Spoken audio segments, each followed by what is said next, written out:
Good evening and welcome to Falcon Stadium. Tom Mikowski along with Joe Sack and our special guest, Steve Abid, here tonight as we're calling all the action as the 8-0 West Catholic Falcons take on the 0-8 Fruitport Trojans.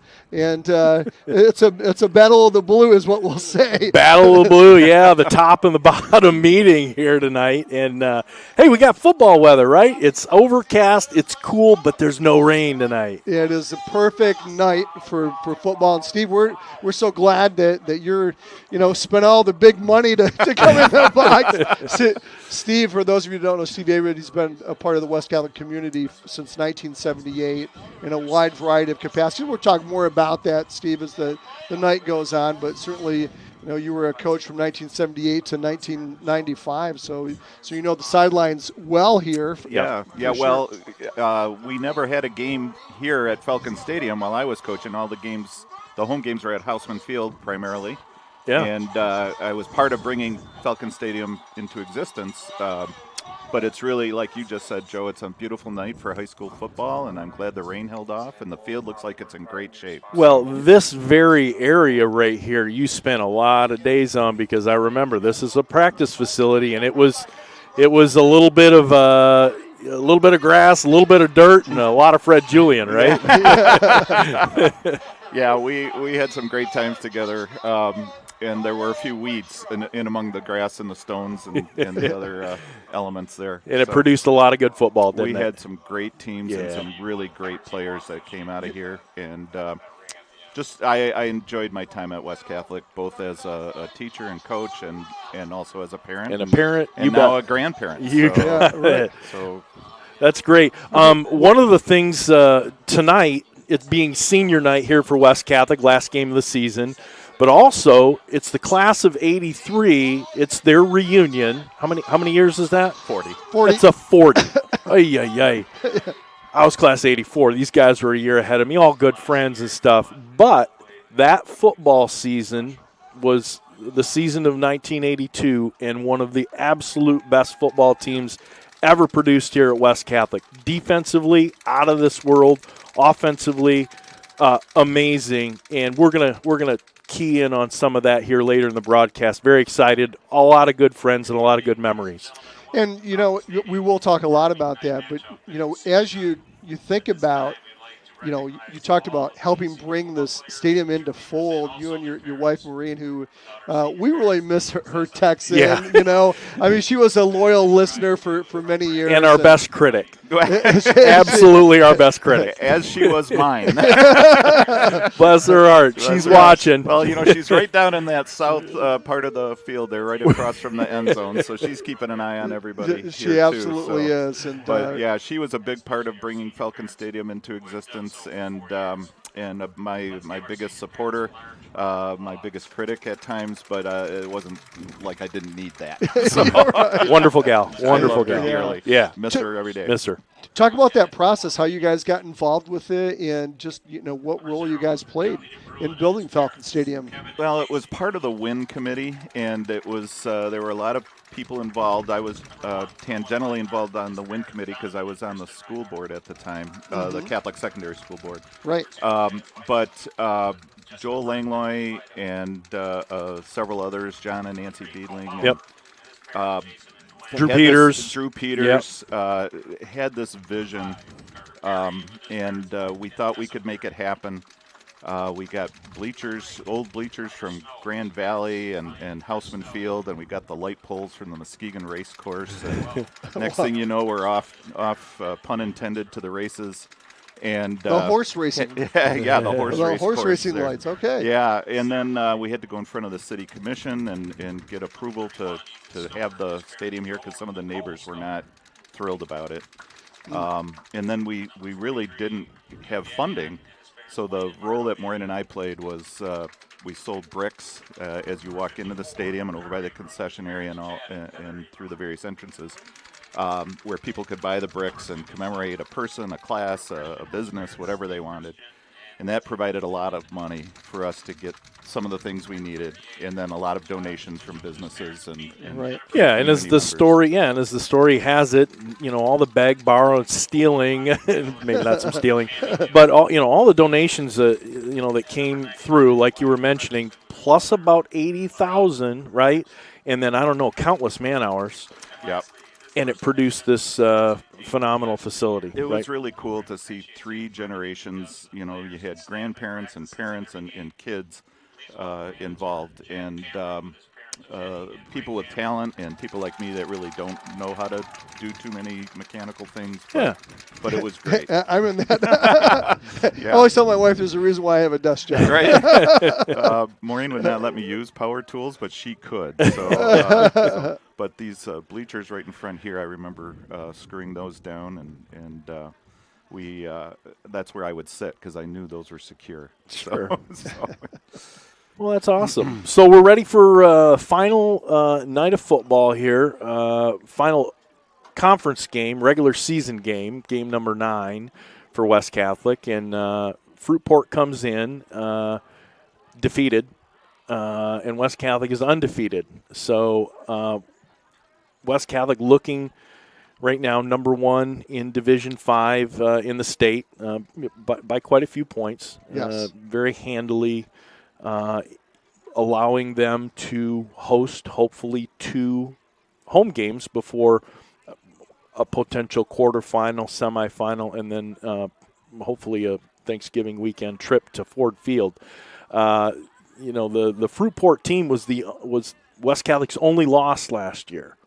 The Jolman twins were phenomenal. They were phenomenal. Yeah, one of them at Lawrence Tech and one of them at Grand Valley. It's hard to separate twins, but they did that, and we hope they're doing real well. But you can tell their talent was missing this year, in Fruitport's overall performance, and that's just been a little tough and a little bit difficult coming in, to play West Catholic, number 1 team in the state here. But I'm sure they're ready to play.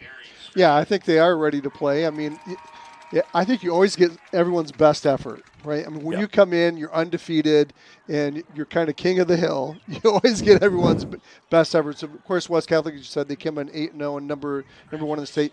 They came into last week's game against Hamilton. They were 8-0, but averaging almost 50 points a game. They're averaging 49 points a game. And so then what did they do last week? They put up 49 points. 49. It was 49-0 last week. And on a cold, damp night, very similar to tonight, except it was a lot of rain last week, and we don't have that tonight. And hopefully that will hold off. We have the dampness from the rain earlier today, but I don't think we will run into that. Of course, last week offensively, we were led by Charlie DeBrune, who had another fantastic night. He went for 180 yards, 3 touchdowns on 14 carries. So, again, he just always averages, it seems like, over 10 yards a carry. Every time he touches the ball in a game, it's over 10 yards a carry. Got a lot of support last week, Joe, from Mike Murphy. What does Mike Murphy do? He scores touchdowns. He had 131 yards and 2 touchdowns on only 6 carries. Yeah, it's phenomenal. And you've seen Mike and Charlie this year. What do you think of that running attack? I love that. As Joe knows, the Fred Julian era and even the Tim Cohane era to some extent, where we ran the ball a lot, and we didn't do it out of a wide open formation the way they do now. But I love watching guys that like to carry the ball and the line that opens up the holes for them. They're durable. They're hard-nosed. They don't avoid contact unless they absolutely have to, and like you said, they're scoring machines. So it's been fun to watch as they've grown into these roles. Yeah, and the offensive line, right? I mean, that's the key to having that rushing attack. And when you've got big guys like 6'6", 315 Dakota Myron, that helps to develop some big holes there. Yeah, I don't think we had anybody that big. We had a couple. Tom Zenowitz was pretty big in the day. Some that were close. Yeah. If I could just for a second talk about that, going against a 0-8 team versus an 8-0 team. Yeah, sure. It's good that the Fruitport won that game last year, because that gives it's easy to coast into a team that's 0-8 and feel like you've got it won before you even step out of the locker room. Sure. But to have that revenge factor in the back of your mind, That's a good point. I think that's helpful. I don't know that these guys are looking past anybody, but they're high school kids, and it's hard to keep the focus sometimes. Right. So. Yeah, that's well said. Speaking of that rushing attack, I'd be remiss if I didn't mention David Brittenfeld, the junior. He had 53 yards and a touchdown last week, so he played extremely well. So everything was clicking in that first half. They had that huge lead. Of course, there was a running clock in the second half, and that led to a really quick second half. Was 42-0 at half. We scored one more touchdown in the third quarter, and that was all the scoring for the rest of the night. Yeah, and you and I talked about it this week, and I had a nice conversation with one of the M Live reporters on, how the team was doing this week, and he said, these numbers and blah blah blah, and I said, you got to remember, I said, the last 5 games, everything after Coopersville, a lot of it was just a half of play. Yeah, because last these week numbers, it was the second unit, the entire second half. Exactly, and it's the numbers are big, they really are. Right. On a few carries, but you got to remember it's a half a game, or not even 3/4 of a game that this first unit's been playing. So it'll be interesting to see how these guys move into the playoffs, playing full games, and how they perform, through 4 quarters. Well, we know how strong they are offensively. Defensively, another stout performance last week. 57 total yards of offense for Hamilton, and only 1 yard passing. Yep. So they couldn't get the run game going. 56 yards rushing on the night. Another night where they limited to the opponent to about 2 yards on the ground per rushing attempt. And very few plays. We were surprised at how many plays the opponent was able to run. It wasn't very many. It was 26, I think, which is not much. They were also able to force 2 turnovers, led last week by the kid with the lunch pail. Chris Schaub had 10 tackles. So we've been really I think enamored with Chris Schaub, how he's developed over the course of the year. For a sophomore, you kind of started out a little bit slow, but it seems like the last couple games we've been calling his name continuously. Right on the nose, man. He's he is. He's our lunch pail guy, and he keeps performing. A leading tackler. He's got an interception for a touchdown this year, and man, we kind of we play with him a little bit out here, but what a performance that big number 50 is done so far this year. We really like Chris Schaub. And what's interesting about Chris Schaub is, he kind of started out in the mix, but now we look at the season-long stats. Yep. And he leads the team in tackles now with with 45. Yeah. And so that just kind of shows you how he's come on. And the entire defense played really well. Actually, 14 Falcons in on tackles last week in the defense, and of course with Chris a lot Schaub, a lot of swag with those guys. Overall, and I think we really need to talk about this as we kind of head into the playoffs. And we talked a little bit about it last week, Joe, that we don't really see a weakness in this team. Strong offense, strong defense, able to generate the turnovers. Of course, 10 interceptions this year for the Falcons, 5 fumble recoveries. You look at special teams, and you look at Landon Smith, 7 for 7, kicking extra points last week.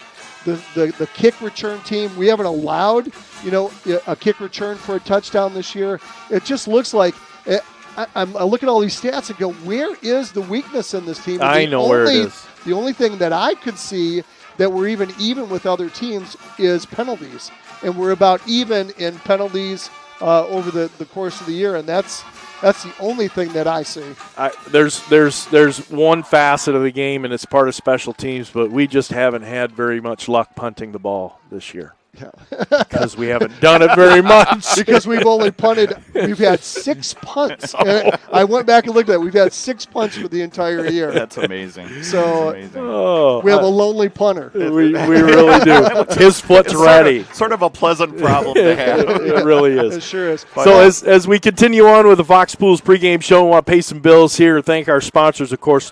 Fox Pool's been with us for a lot of years, and they sponsor our pregame show. We want to thank them. Fox Pool is located on Alpine Avenue between 7 and 8 Mile Road.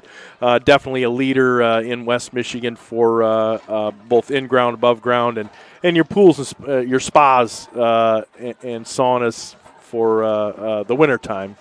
By West End Body. Since 1965, West End Body has serviced the West Side. And by Melissa Homewood and the Lash Group of eXp Realty. By Shaner Avenue Nursery. By Dubin Duba Attorneys at Law, Moore & Sons Roofing. By Custom Caulking. A lot of custom caulking touchdowns have been called this year. Paget Business Services and Mark Davey and his staff. Frank's Market, of course. And, of course, your Falcon Touchdown Club. Did you remember the extra caulk tonight? I ordered a case, we are and almost I think out. Steve and Joni are bringing it in. If not, Gary. Gary might be on the other side over there. They might be in their tree blinds tonight listening. I just went back and looked at my notes. The penalties on the year, 29 penalties for West, 30 for the opponent. So they're still even doing better than the opponent, but apparently. So that's the only thing that was even that I saw. I got to get a quick personal one in, all right, tonight. I want to say hi to my grandkids out there. I want to say hi to Sydney and hi to Joey. And Papa's here on TV again. Hey, Sydney. Because they're watching it at home on the big screen. So hi, Sydney. Hi, Joey. Papa's here. We're so glad you're watching tonight. We got about 7 minutes left, or actually 6.5 minutes until the pregame's done. But let's talk a little bit more. I guess about what West Catholic's going to face in that Fruitport team, Joe. Okay, well, Fruitport, they're a D4 team. Fruitport Trojans, unfortunately, 0-8 overall in the season, 0-6 in the blue. Their 2023 enrollment is 794, so they're up a tick from last year, but they stay in Division 4. Their coach, Nate Smith, he's in his 6th year, and he took over a program that was decimated 6 years ago. And look how far he took it, last year. This year being an exception, but they were a playoff team the last 2 previous years, and he has a 19-35 overall record. And just want to remind everybody that was West Catholic's only loss last year in that championship season in D6. Last year, 8-3. Their only losses were to Grand Rapids Christian, Unity Christian, who went on, I think they played in the championship game. Absolutely. They really should have won that. Yeah. They kind of gave that away. They had that huge lead. They switched quarterbacks at the end. And so hard to watch. A couple that was turnovers. a tough loss for them. That was really tough. They were such a good team. Yeah, and then in the district final, they lost to Whitehall, and that ended their season. Mm-hmm. So, and the Jolman twins, they're off to play college football, and, again, we wish them well. This season started off with Kennewa Hills for Fruitport. They had a loss of 10-18. Then Grand Rapids Christian, they lost 22-37. Hamilton, 20-44, and that opened the Blue Conference for them. Holland Christian followed. They really took it on the chin there, 27-64, and things started falling there. Allendale, they lost 7-68. Unity Christian 20-58, Coopersville 16-55, and Spring Lake 19-34. So they put points on the board, but I think their defense is a little bit suspect this year for them. And now they face the number 1 team in Division 5, West Catholic. I've not seen them this year, so I can't speak for sure. But some of those point scores may have come against other teams' second or third groups when they got up big leads, and so sometimes their seconds and the other team's seconds may be a little bit better or worse. So it's apparently something happened between last season and this season. Maybe it was graduation. Maybe they had some injuries. That gets shoveled every year. Yes, it really does. That's for sure. So I'm sure they're looking to build. Some guys we want to pay attention to tonight. Quarterback Brandon Dornbos. He's a junior. He steps into the quarterbacking position, takes the place of Colin Jolman from last year's team. Wide receiver Bobby Canfeld. He's a senior. Wide receiver Caden Beardsley. He's a senior. And we got a couple of nice offensive linemen in Vanden Stegall and Caden Carrillo. So those are really the guys that we're going to pay close attention to tonight. We're going to hear their names quite a bit. And, really that's about all I've got for Fruitport. They've had a little bit of a rough season. Yeah. What do they have to do to compete with West tonight? Boy, I don't know. Is there any pigs flying? Pigs flying, I don't know. Somebody turned the air condition on downstairs. I don't know. 5 turnovers. Stay in the game? West Catholic would really have to really lay an egg here, and I don't see them doing that tonight. I think they're going to be honing what they've been working on and getting themselves ready for playoff football, and that'll be happening next week. Well, you said it last week in the broadcast. They've sharpened the edges. Yeah. And everything's really, really sharp Very right now. sharp right now. So we definitely expect them to come out and do that. Yeah. If we look at Division 5, West Catholic's number 1, Corona's number 2 again, Grand Rapids Catholic Central. Our neighbors down the road are number 3. And, of course, if you follow West Catholic football, you know that we were in D6 last year. We've been playing in D5, won those 5 straight titles in D5. We moved down to D6 last year, picked up the title because we were D6 by 2 students. Right. Now we moved back up to D5. And so out of those D5, there's about 60 schools that play in 11-man football. Yep. Top 32 are gonna make the playoffs. What does Snooze to You? Well, we like Snooze to You. It's a little bit of a theoretical website, but it's done with some knowledge, and they take a look and they try to place the teams, as he thinks that MHSAA will place them. So we look at this is assuming that all of the teams on this sheet will win tonight's games, and West Catholic will likely, in Snooze to You's view, next week play Comstock Park. In our same district, which is Region 2, Belding would play Muskegon Oak Ridge, and then the winner of both of those games would face each other. And then in the District 2 of Region 2 is Grand Rapids Catholic Central. They quite possibly would play Dowagiac, and then South Haven would face Berrien Springs. And then those two teams, again, the winners of that would play themselves. And then that would move into game number 3. And that would be a quarterfinal neutral site. Against Catholic Central. Correct. If both teams were to go through that. Exactly. Now everybody wants to see everybody wants to see a game 3 between Catholic and West Catholic, right? I mean they're so good. Yeah. Everybody really wants to see a final championship game against that. Agreed. But of course the way they lay things out in the MHSAA, that is not going to happen. Yeah. There's some good teams out there. Corona's they're very good. And Gladwin is still in there. Pontiac Notre Dame Prep, they're a good team, and I think they play some good competition on the other side of the state. But we know who we play, and we know how that stands up and what the strength level is. Go ahead, Tom. I was just going to say, I know for both of us sitting in the booth, a Catholic Central matchup and a Gladwin matchup against Landing Grove's alma mater. Those are the 2 ones that we've got marked down that we would love to see. Yeah, absolutely. Taking a look around the OK Conference, West Catholic obviously leading the OK Conference 6-0. Battle tonight, Coopersville and Allendale, both 6-2, so they're going to be battling for second place. Spring Lake and Hamilton, they come in at 6-2 and 4-4. Holland Christian at 3-5, also with Unity Christian at 3-5, and then following up with Fruitport at 0-8. Coopersville and Allendale play tonight. Spring Lake and Hamilton and Holland Christian and Unity Christian are all matchups in the OK Blue tonight. Very good. Well, we've got the West Catholic Band that has taken the field, getting ready to do the national anthem here on senior night in West Catholic. Ladies and gentlemen, this time we ask that you please rise, remove your caps as we honor America with the singing of our national anthem, performed by the West Catholic Band under the direction of Mr. Darren Laprise.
West Catholic band as we get ready to kick off here. Both teams coming out on the field. Tom Mikowski along with Joe Sack and our special guest, Steve Abid, tonight. We're glad to have you along, Steve, for the ride. Thanks for having me.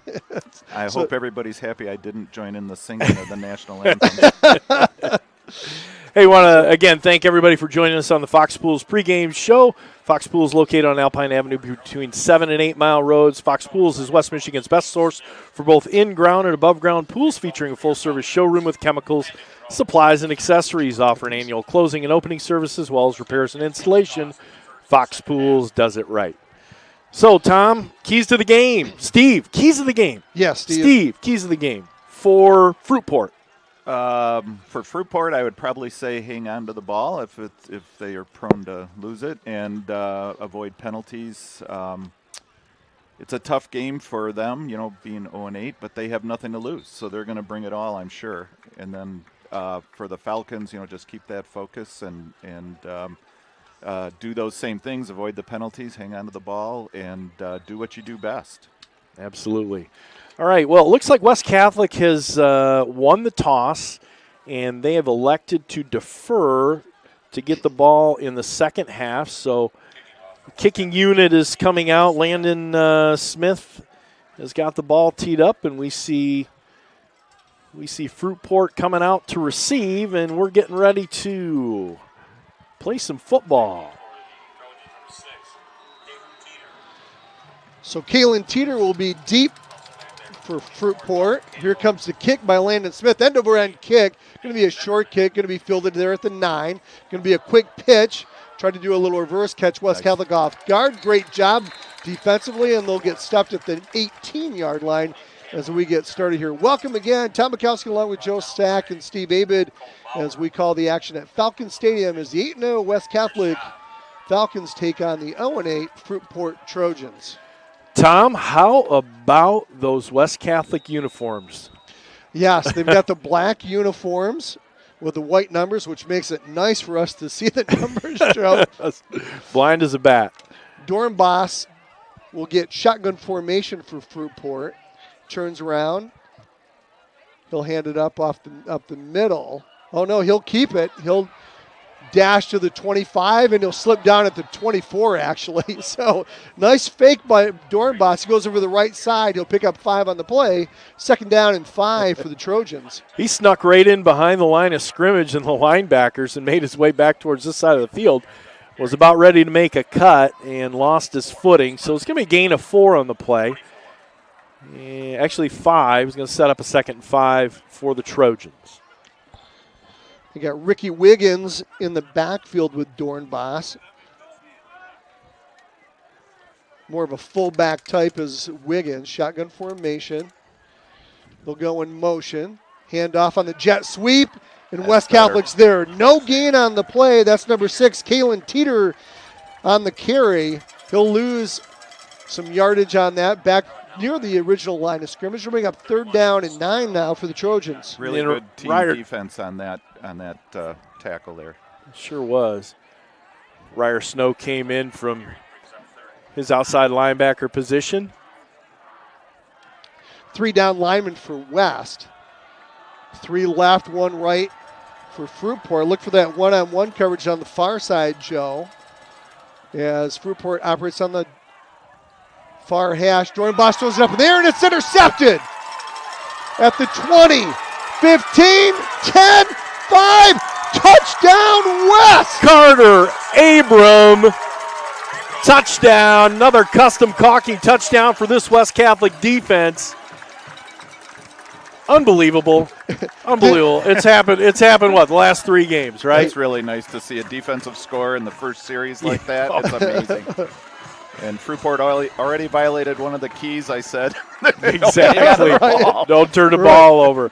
I'll tell you what, we'll attribute a lot of that. I watched Ryer Snow take on one of the receivers, take that position away from him, and upset a little of that timing. I think that had a lot to do with it. Here goes Landon Smith with the extra point. Low snap, but gets it down and kicks it through. 7-0 is your score, West Catholic over Fruitport, and we're not even 2 minutes into the game. No. So that third play from scrimmage or second play from scrimmage, and the West Catholic defense steps up and puts the score up. Well, we know the offense, how quick they strike. It seems like every 3 or 4 plays, but the defense struck first tonight. And great job by Carter Abram. Last week, Carter's little brother Colin, the freshman, got himself some carries. Didn't do a whole lot, but it's going to be fun to see him play in the years ahead. It will. think Colin discovered that varsity football is a little different than freshman and JV, no matter who you're playing against. So Carter's gone for over 2,000 yards between the freshman and JV teams this year. Had 7 carries last week, I think, for 6 yards. So it was a welcome to varsity. Here goes the kick. Fruitport gets it at the 15, up to the 20, 25, 30, still on their feet, up to the 33-yard line. And that's where they'll get started in their second possession here in the first half, and that's Desane Williams with the return. Yep, and tackled by none other than our lunch pail carrying Chris Schaub, number 50. Picking up where he left off last week, Joe. Certainly is. Speaking about picking up where they left off, here comes the Trojan offense again. They're going to start things out at the 33-yard line. Ricky Wiggins is in the backfield with Dornbos. Dornbos hands it to Wiggins. Wiggins up the middle. Tough run there. He'll pick up about 4 on the play. Close to 5 on the play. 2nd and 5 for Fruitport. Boy, Ricky Wiggins looks like a guy that should be on the offensive line. Look at the size of the guy. Yeah, he's thick, isn't he? Pretty good size fullback there, running back. I'd say he goes about 220. Yeah, I would say so, right in that range. Yeah, missed a meal. Maybe about 5'9", 220. Kind of a bulldozer type. He's a bulldog is what he is. Watch for them at some point to pull that out and the quarterback to keep it or throw it on future play. Yes. That time Wiggins runs into offensive Falcon defenders. No gain on the play. It'll bring up 3rd and 5. Yeah, that started out with Josh Mitchell. He's the one to make first contact. And he got a little bit of help and a pushback. And it's going to bring up first 3rd down here, 3rd and long now for the Trojans. I had to do a double take at first because I thought it was Ricky Williams when I first looked at the roster tonight. If you got a little speech impediment, Ricky Wiggins is really a hard one to do all night long, right? Yeah, that's right. 2 right, 2 left. Hand up. No. Fake. Dornbos gets it. Goes to the pitch. The ball's on the ground. Who's going to get it? West Catholic picks it up. Going in. Touchdown, West. That's number 4, Gabe Schwieters. Fumble recovery for the touchdown, and West Catholic defense strikes again. I don't know if you could have scripted this any better to be up 13 points without the offense even touching the ball yet. Yeah, this is again. This defensive unit is playing with so much swag. They've got so much confidence, and the ball hawk ability of this backfield is amazing. Well, Dornbos went right, did the quick pitch. It's not a good pitch. Ball is on the ground, and Schwieters said, I will take that. Thank you very much. And the West Catholic defense, 14, Fruitport, 0. Wow. The hallmark of a good defense is not just to make the stops, but to force teams into doing things they don't really want to do. And I think we're starting to see that play out early on in this game. So, which is amazing in the first quarter, yeah, right? You absolutely. normally don't see that early on. I'm not sure he should have pitched it at that point, and that led to the turnover and the score. So, yeah, hey, since 1965, West End Body's been serving Grand Rapids when those days happen, and they do happen. So if you've had a mishap with your vehicle, call Gavin Redsky at West End Body to get everything fixed up. Working with all insurance companies, West End Body is your single source for collision repair, and West End Body is located at 1693 Leonard Northwest, and they sponsor our halftime show. So, after 5 plays run by the Fruitport offense, this is now the 3rd kickoff for Landon Smith. So he's had nearly as many plays as their offensive unit. He's had a lot of practice this year. That's what makes him so good at kicking off. Here goes the kick. Short kick, going to be fielded at about the 8. Coming up in the middle and getting stuffed there at the 18 is number 2, St. Williams. So, again, Fruitport is going to be backed up in their own territory to start the third possession of the first quarter. Yeah, Mike Murphy did a really nice job squaring up on the ball carrier, shifting him back and forth, but Mike was set up, good position, and made the play right away. In case you're just joining us, 14-0 is your score with the 8:42 mark here in the first quarter. As Fruitport jogs on the field, Dornbos has Wiggins off to his right. Got a full backfield, running back on his left as well, Joe. Procedure. That's number 6 on his left side, Kalen Teeter. We got a little bit of movement. Looked like the far side wide receiver got a little anxious to go. That's going to cost the Trojans 5 yards and bring up a 1st and 15. It's something they couldn't afford there either. Right? No, you don't want to Giving shoot up 5 yourself in yards. the foot, right? Here goes a snap, handoff to Wiggins. Nice tackle. Or I'm sorry, that's number 6, Kalen Teeter. And he'll get stopped right at the line of scrimmage. Actually, he'll lose one on the play, so it'll be 2nd down and 16 now for the Trojans. Ryer Snow and Chris Schaub on that tackle. As we talked about earlier, right, during the season, West Catholic, allowing their the opposing offenses about maybe 3 yards a rush or so. And they're picking up where they left off the last couple games for sure. 3 down linemen for West. 2 left, 2 right as they operate in the middle of the field. Here goes Dornbos. He rolls right. He's looking downfield. He's got plenty of time. Now he's going to go deep. He's got a receiver there. Underthrows him, though. Receiver comes back in and out of his hands at the 50-yard line. Nice coverage by Gabe Schwieters and company. So incomplete. That'll bring up 3rd and 16 for the Trojans. Ball was thrown just a little bit short, and it looked like the intended receiver was number 17, and that's Bobby Canfield. We talked about him in the pregame show. He had to adjust a little bit and play defense because Schwieters had some pretty good position on him. Sure did.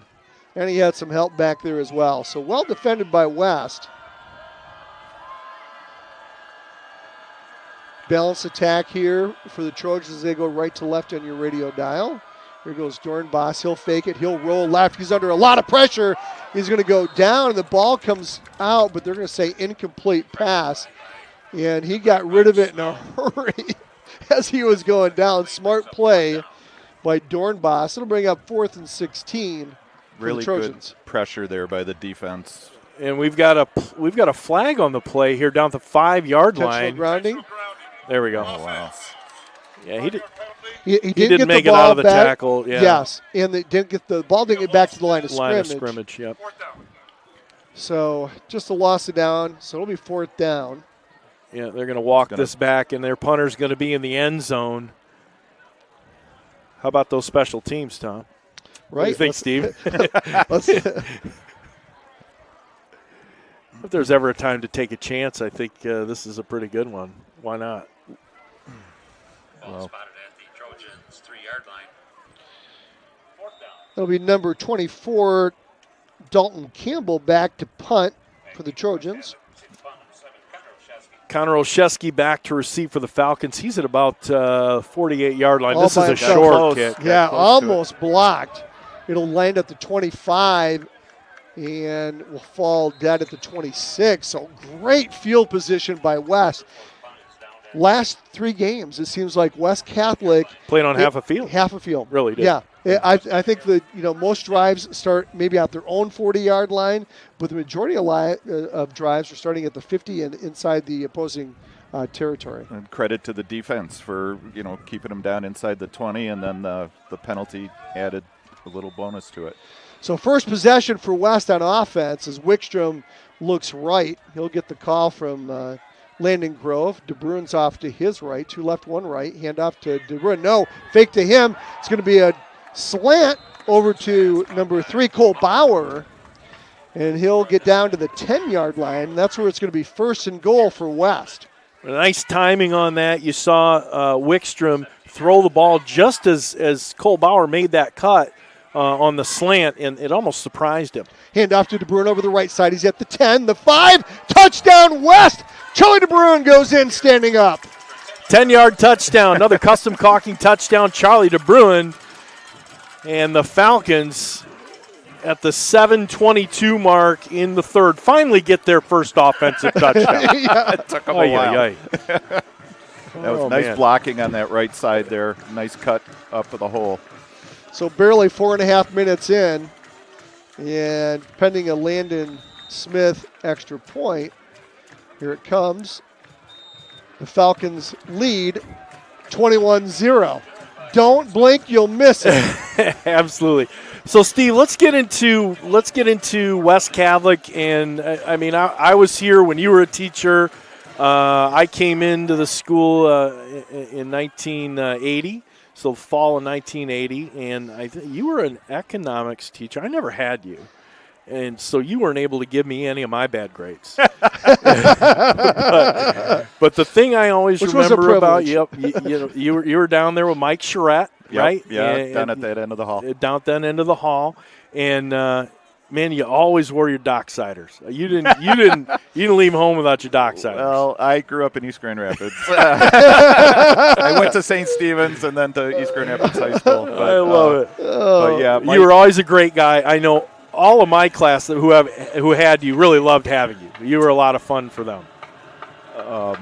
Here goes the kick by Smith. End over end kick. Nice kick. Going to be fielded down by the 5. It's going to be a quick pitch back, but does not work and do anything for Fruitport as they'll get tackled inside the 15 at the 14-yard line. Joe, you were saying. And I want to go back to Fruitport and some things they did good in that last series. I mean, they got stopped and it was kind of tough. But allowing the quarterback to extend the play, to let him roam out, get away from some of that pressure. Obviously, the pocket's collapsing on him. I think that's going to be a key for Fruitport in order to make some things happen. Extend that play, allow him to do some things in space, and we'll see if they continue with that. I think that's well said. They definitely need to get guys out on space. Jet sweep as they try to get somebody in space. They're rolling over the right side is Desane Williams. And he's going to pick up about 4 or 5 on the play. We'll give him 5. Second down and 5 for Fruitport. And who's there on the stop? Lunch Pail Kid, Chris Schaub. At Lunch Pail, I saw it before the game. It's all dented up and everything. It's like, it's like there's a bologna sandwich hanging out. I know. Did you see that? Hey, it's like my bag of chips, right? I've taken this to 4 games. I'm not eating these. These are my lucky chips. The lucky bag of Doritos. You got to go with what works. That's right. Trips left, 1 right. Here goes Jordan Boss over the middle. He's got a receiver. And it will be completed at 35. And that's and Bobby late flag, too. Yeah, that's Bobby Canfield. Let's see what that flag is back there in the area of holding. So holding or a late hit. Let's see. Yeah, about 3 games ago, we had a good game, and Joe had the bag of Doritos, and we just said that's the lucky bag of Doritos. We didn't get a chance to eat it because everything happened really fast, and I'm like, I'm going to put this in the bag for next week. And then we won, and I threw it back in, and I'm like, I'm going to hang on to this thing. This is our lucky bag of Doritos. This has nothing to do with coaching by Landon Smith or Darren or Landon Grover or Darren Smith. Some people they got the cowbell. I shake the Dorito bag, man. Okay, well, I don't want to be there when you do decide to open it. It'll be dust. To paraphrase Michael Scott, I'm not superstitious. I'm a little bit stitious. So I have my own little idiosyncrasies, especially when I was coaching. And one of them was I had this good luck tie. We had to wear a tie every day. Sure. Mr. Wagner made us do that. And we won these games, and I was wearing this tie, and Fred Julian was really not very superstitious, except he was. Okay. So one day I couldn't find the tie on game day, so I had a different tie on, and at lunch he says, "Where's your tie?" Oh, jeez. So here goes a handoff over the left side, and West Catholic will tackle them for a loss, and it'll be all the way back down to the 2-yard line. Boy, that's a loss of 5 or 6 there. Loss. That's tough. Going backwards for the Trojans. So we end up winning that game without the good luck tie. Oh, wow. So then then I figured maybe it comes down to blocking and tackling. And okay. The tie I thought maybe it was a new good luck tie. New way to say tied him up. You tied him up. You don't have to worry about the Doritos because those things are like Twinkies. You can open them like 3 years from now. They'll be fine. 10-year shelf life on them. Yes. Dornbach, shotgun formation. It'll be 3rd and 22 for the Trojans. Not much in the playbook for 3rd and 22. Looks like they might blitz West Catholic, and the blitz comes and tackle in the end zone. Ethan Stoner, the ball comes loose. Was he down, Joe, or is it another defensive touchdown? I think it's a defensive touchdown. It's a safety. No, safety. Safety.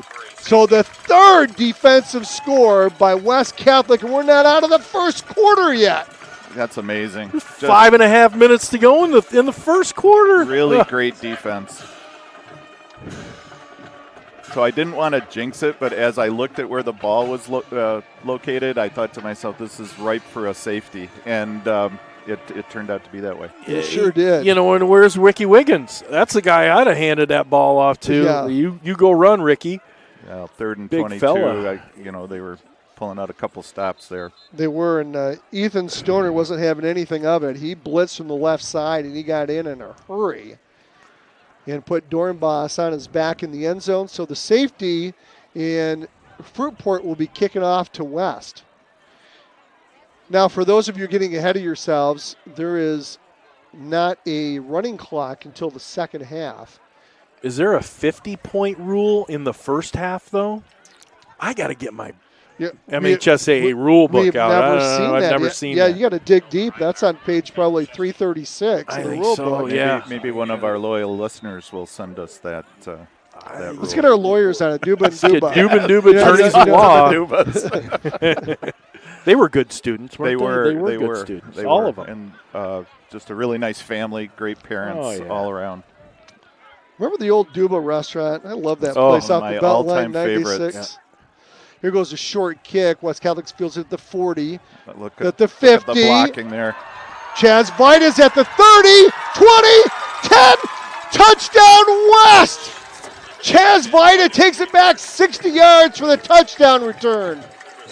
Well, we're seeing it all tonight, aren't we? We've Oh, defensive scores, safeties, special teams. Like I say, don't blink, you'll miss it. I mean, four scores, and we've got 5:22 left in the first. Yeah. You know, and I feel bad for the West Catholic offense. The kids are getting cold down there. They want to get on the field. They haven't even broke a sweat yet. So we have what we talked about in the pregame. We don't see, right? What are the issues with West? We don't see the weaknesses. And in the first quarter, we've already seen 2 defensive touchdowns, a special teams touchdown, and an offensive touchdown. Oh. We got 5 minutes left in the first. And a safety, right? Right. Yep, the safety. So, so defense has been Defensive key, score, oh my gosh. pushing them in that hole previously too. So, and then I don't want to put the cart in front of the horse either, but this also may take away from stuff that Coach Grove wanted to work on today. I'm if sure the of it. score gets up too big, you may not be able to do some things you really wanted to do.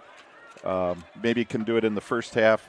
Definitely wouldn't want to do it in the second half. Well, you know who is real happy right now is Darren Smith, defensive coordinator Darren Smith. He's like, he's looking down at Landon and going, I'm telling you. So how many kickoffs is this for Landon Smith? 4. 4? Yeah. 1, 2, 3, 4. 4.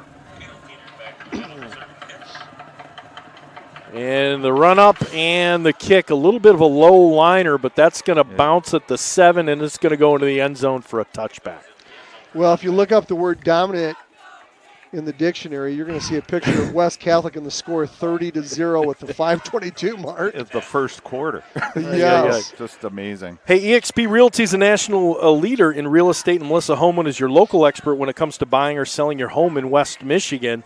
Melissa can orchestrate market watches, property searches, home value assessments to make your buying or selling process as thorough as it can be. You can find Realtor Melissa Homewood on the web at melissahomewood.com. That's melissahomewood.com.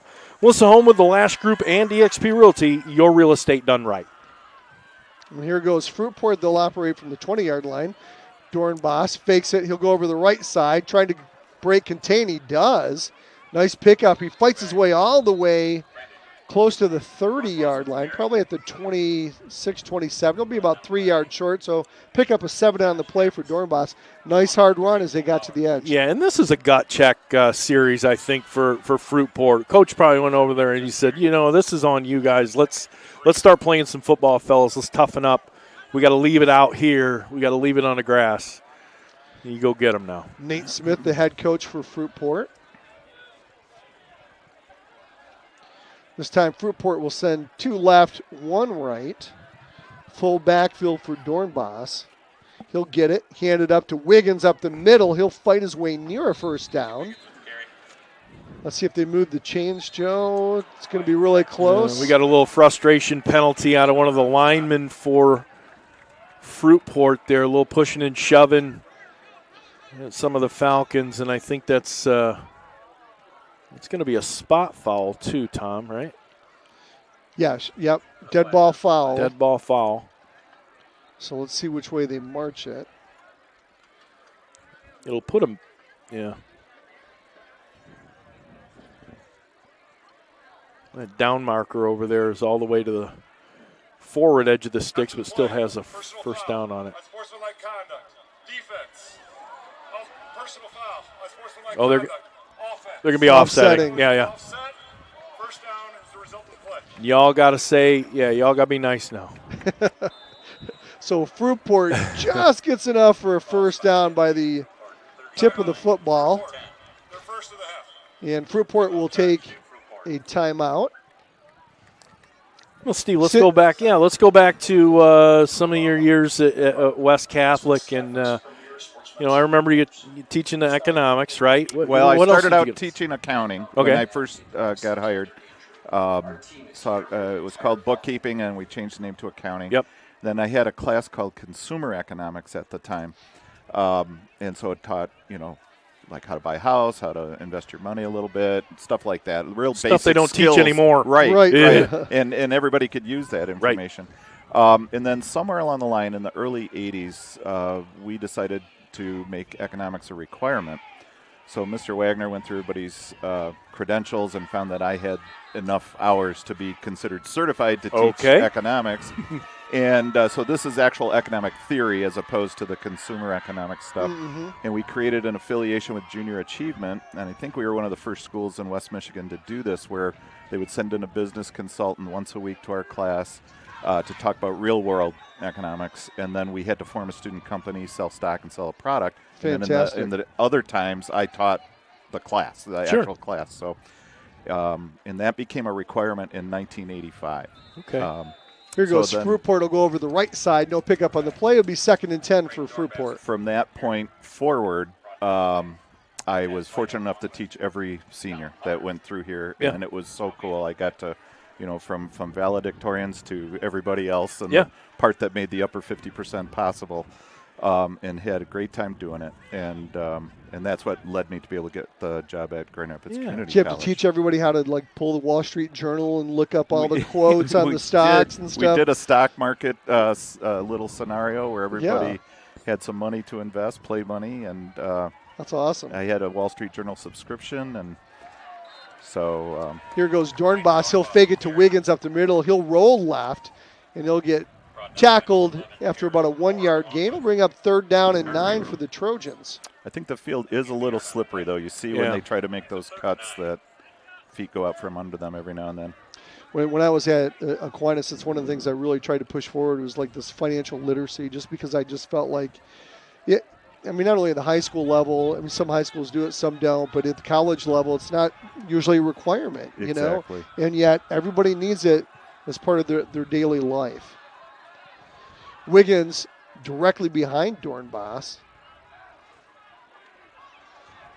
2 right, 1 left. Hand up the middle. No, Dornbos going to fake it. Now he's going to pitch it left, and West Catholic's going to snuff it out. I tell you what, no pickup on the play. They'll lose a few yards on the play. It'll be 4th down and 12 for the Trojans. And Dom Fisher, boy, I'll tell you what, the defense just swung down. They've seen that play both right and left side. Dom Fisher got in there initially, and it was a loss on the play. And so now it's going to bring up 4th down, 4th and about 15 for the Trojans. They're going to have to punt the ball away as we reach the 2-minute and 30-second mark, and I remember Maureen used to say this to me, say the score more often.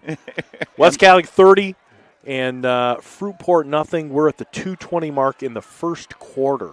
Here comes the snap, the roll, and the kick.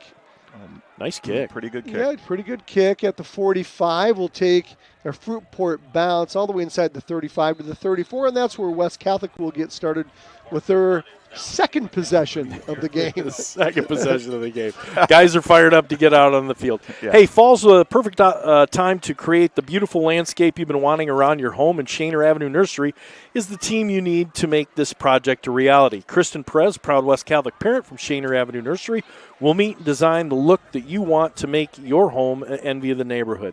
So contact Shaner Avenue Nursery and Kristen Perez at 616-293-7228. Here come the Falcons. Rockford's up 21-0 over Hudsonville in the first quarter. Here goes the hand up the middle to DeBruyne. He's at the 40, still on his feet at the 45, breaks the tackle over the 50, into Fruitport territory down to the 49. Nice hard run that time. Sure was, right up the middle. Charlie just keeps those feet running. You can't tackle him up high. No, you've got to get low, wrap him up. Dakota had a really nice block on that side, too. 2 right for West, 1 left as they operate on the far hash. Ethan Stoner will go slot left. Here goes a hand up the middle again to DeBruyne. He's inside the 40, the 35 to the 33 before he gets ankle tackled there. Another West Catholic first down. Pickup of about 14, 15 on the play. Yeah, and a touchdown-saving tackle was made by Kalen Teeter there, or Charlie would have certainly gone for 6. West Catholic running really quick. Here comes Wickstrom. Shotgun, low snap. He's looking deep. Doesn't have anything. He rolls left. Now he's got somebody deep into the end zone. Touchdown, West! Chaz Vita again. Unbelievable. Custom caulking touchdown. Or I'm sorry, that's Connor Olszewski. And number Connor 7. Olszewski all alone in the far corner of the south end zone. Alec Wickstrom, he was looking around the field, probably found his 3rd or 4th option on that, rolled to the far side of the field, and just amazing. Found big number 7 down in the corner of the end zone, delivered the ball. Here goes Landon Smith. Real good route by Connor that time, too, sticking with the play, making sure quarterback could see him and get the ball to him. So, hey, if you're listening out there, give us a text. Let us know you're listening, 616-262-9270. And I got a nice one to start us off here. It says, hi, Tom and Joe. Charlie DeBruyn's aunt here in Farmington Hills. So proud of these boys. Sent a couple of pictures of sweet little Charlie came across when he was a kid. And says he's still sweet, but maybe a little bit tougher now. He's sure. So go West, and thank you so much for watching. We're going to embarrass him with these pictures, I guarantee it. Hey, give us a text, 616-262-9270. That's 616-262-9270. Let us know you're out there listening. Feel free to send us a picture if you're watching the game on the big tube over the fireplace or whatever. Tom Mikowski along with Joe Stack and Steve Abid, as we call everything on the YouTube channel.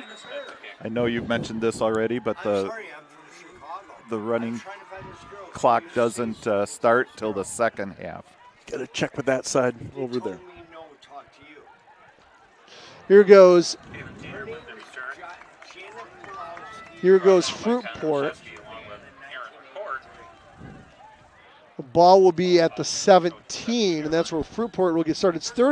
It's 37-0 right now. There's 124 left in the first quarter still, and as many lopsided games as we've called, Steve, over the years, I'm not so sure there's ever been a 37-0 score in the first quarter. I bet you'd be hard-pressed to have right? that happen. So Dornbos will come back in. Now we've got Wiggins. So let's just see what's going on here. No, I was going to say, is Dornbos going to line up over the right edge, but he's not. So here comes probably a delay of game. I'm guessing that is probably the case. Hey, Mike Kasprick just he says, tell Mr. Abid, don't worry, be happy. That sounds like a personal joke. Well, I think I wanted that to be a theme for homecoming or gift days or something. So Sure. So the delay of game will back up Fruitport, 1st and 15. At the 123 mark. Over the right side, quarterback keeper. Yeah, that's a nice one there, Steve, as he gets all the way up to the 25. So nice run there. 10-yard pickup will bring up 2nd and 5. Ruth Ann and Greg Kloska, they say hi. They say hi to you. Steve? Me? There's so many people, right? There's just so many people, right?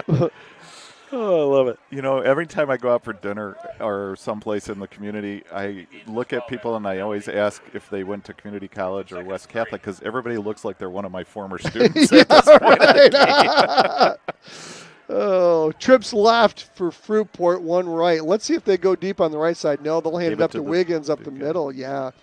Yeah, you know, I really think, oh, wow, the pile just keeps on driving. Those feet of Wiggins keep moving all the way to the 30-yard line. He's going to pick up a first down. So nice hard run by Wiggins, the bulldozer of a fullback for Fruitport. Hey, I really think they need to stretch this defense out for West. They've tried to do it over the middle, but every once in a while they're getting the one-on-one coverage on the far side, and I'm thinking that's where Fruitport really needs to go if they want to kind of loosen up this West Catholic defense. I think they tried once, maybe, if I remember correctly, but the line let them down a little bit. Yeah. But the fullback's getting them some yards, too, so looks like we're waiting for the quarter to end 5-4-3. We're going to end this first quarter of play, and what a quarter it was. I don't think we've ever seen anything like this. West Catholic putting 37 points up. How many defensive scores, Tom? 2 touchdowns and a safety. 2 touchdowns and a safety. And a special teams. Yeah. Touchdown. So 4 scores by the special teams or the defense. Anything but the offense. Offense has got 2 scores. Just absolutely frighteningly dominant here in the first quarter of play. Never seen anything like it, Steve. I'm hoping the offense can carry their weight around here. Right. Yeah, what are you guys doing? Let's get back to a couple of these texts. You're a popular guy. You know, I'll tell you what. Steve Vachon says, hey. And Billy K's out there. It's been a rough week. Oh, geez, Billy. Those are awful pictures. That's unbelievable. Not fair, Billy. Not even funny, bud. After the weather we've had this week. The beautiful sunshiny pictures. Making us all jealous. Let's see what they do on first down here. So the field will be flipped as Fruitport goes left to right on your radio dial here in the second quarter. Here goes Dornbos. He'll hand it up the middle again. No, fake handoff. Dornbos kept it. He should have handed it off to Wiggins because it's a quarterback sack by Charlie DeBruin and company. Loss of about 7 on the play. Second down and 17 for Fruitport.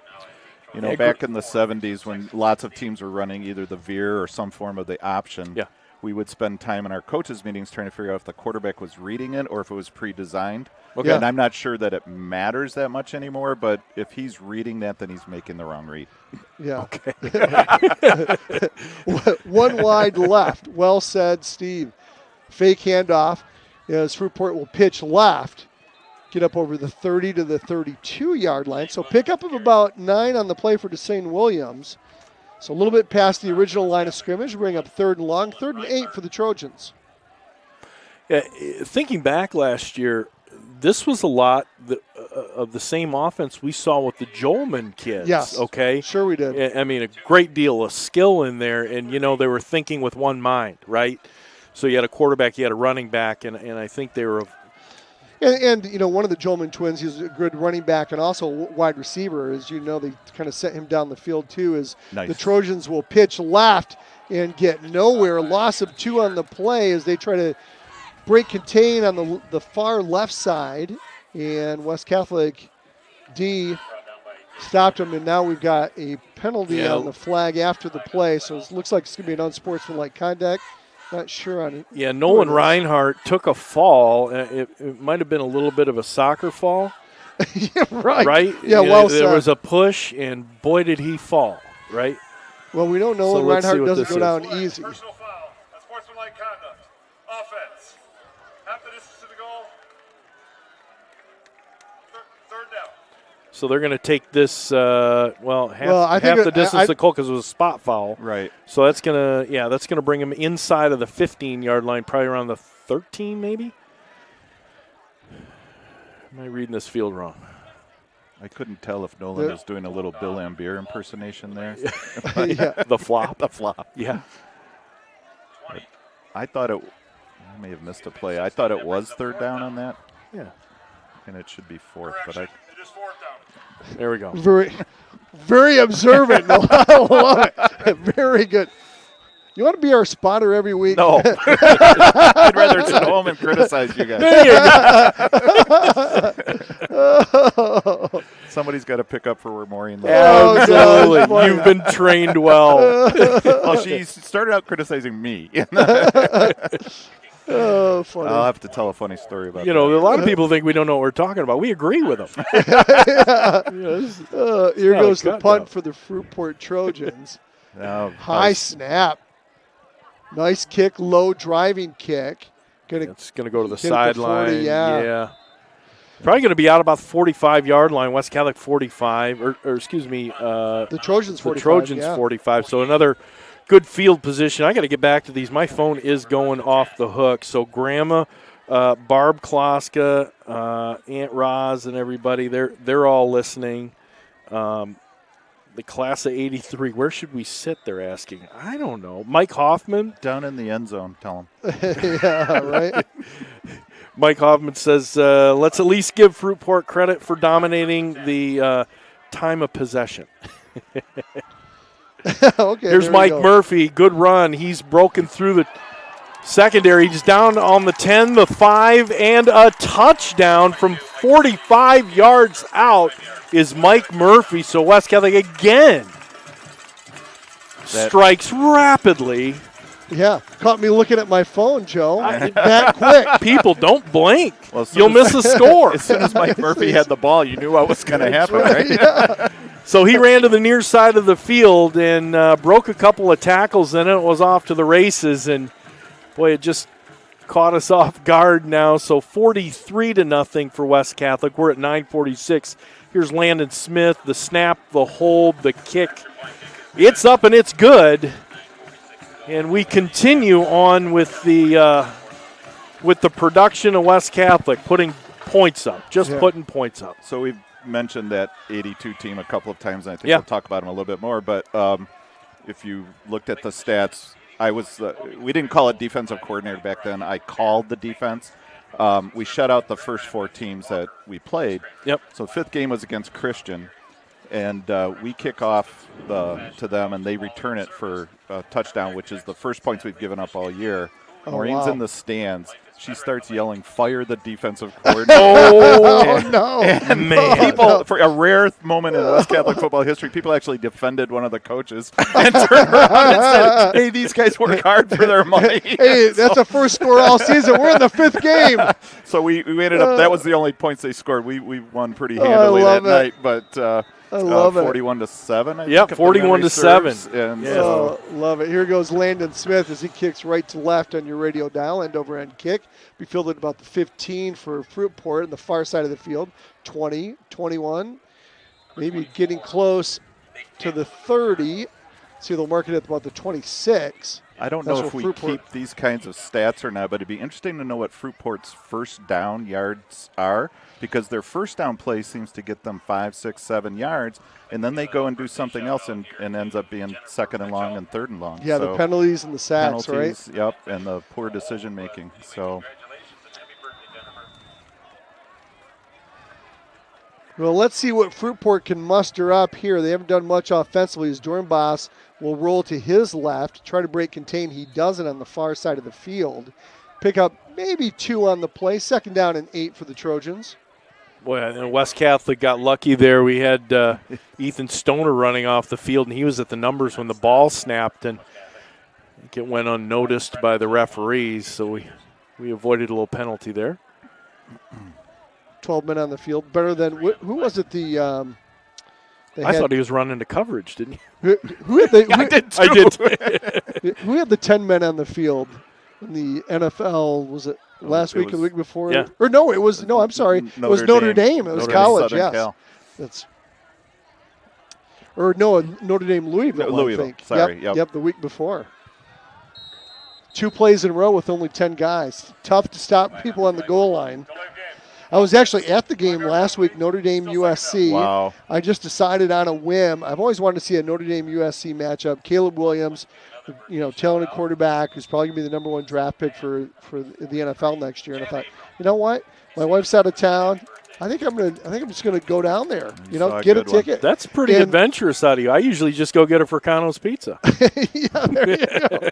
And I was actually going to pick up a ride with the Notre Dame photographer there, Rick Kimball. Yeah, Rick Kimball. But he had to make a pit stop at Hope earlier in the day. But anyways, just saw a great game where Notre Dame was truly dominant. Yeah. And made Caleb Williams just look average.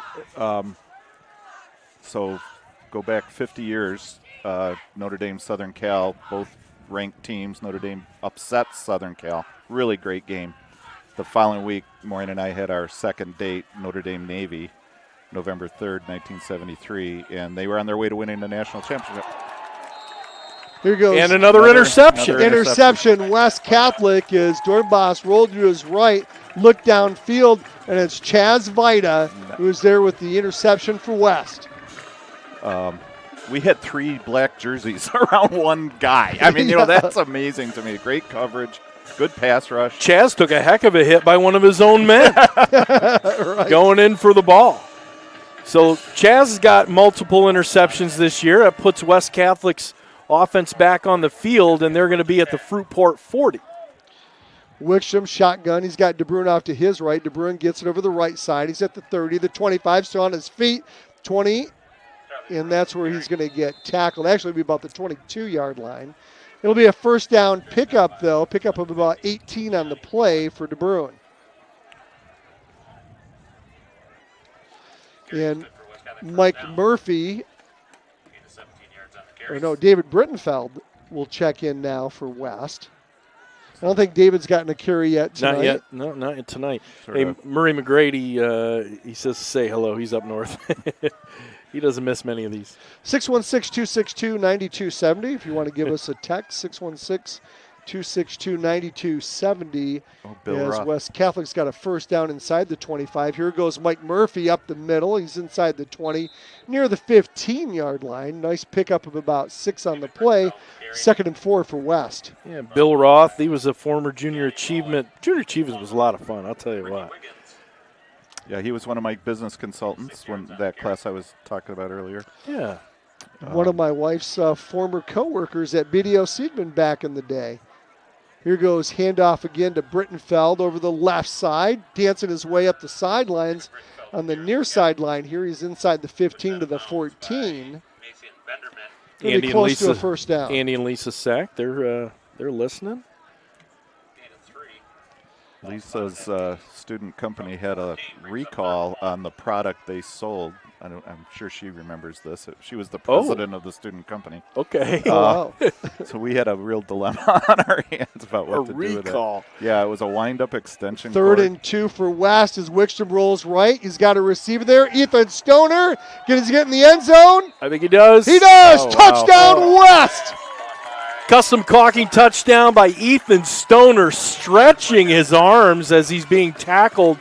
Got the ball over the goal line, and West Catholic puts more points on the board. We're at the 6:39 mark in the second, and there's already 50 points on the board. Ethan Stoner, 14-yard touchdown reception from Alec Wickstrom. We need another case of caulk. I think you saw the ref motion for the clock to run, so that first half 50-point rule is in effect. I have a feeling. There you go. Good call, Joe. 51-0, and we're at the 6:23 mark, and the clock is running.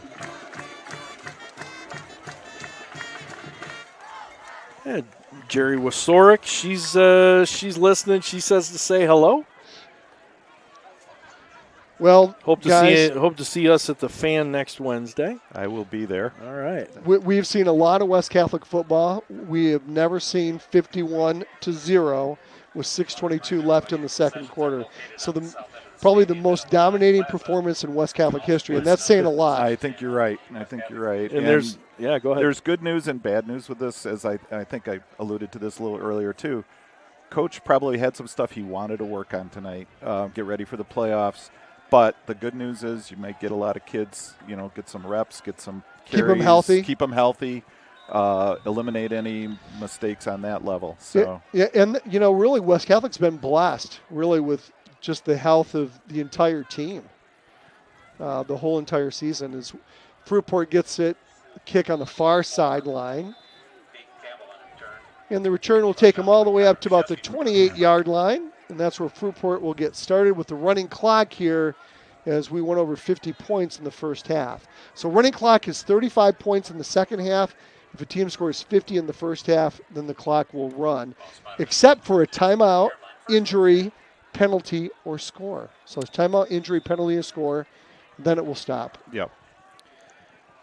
Yeah, there's Rose Arbanis, David and Cindy are watching, and we appreciate you, Rose. She's my neighbor. And oh, there we go.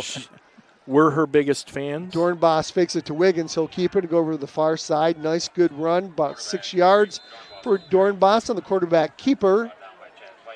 Second down and 4 for the Trojans. Looks like we're getting some kids in. Yeah, absolutely. Ostapovic's, Dan, Nancy, Mark, Matt, Riley Hunter.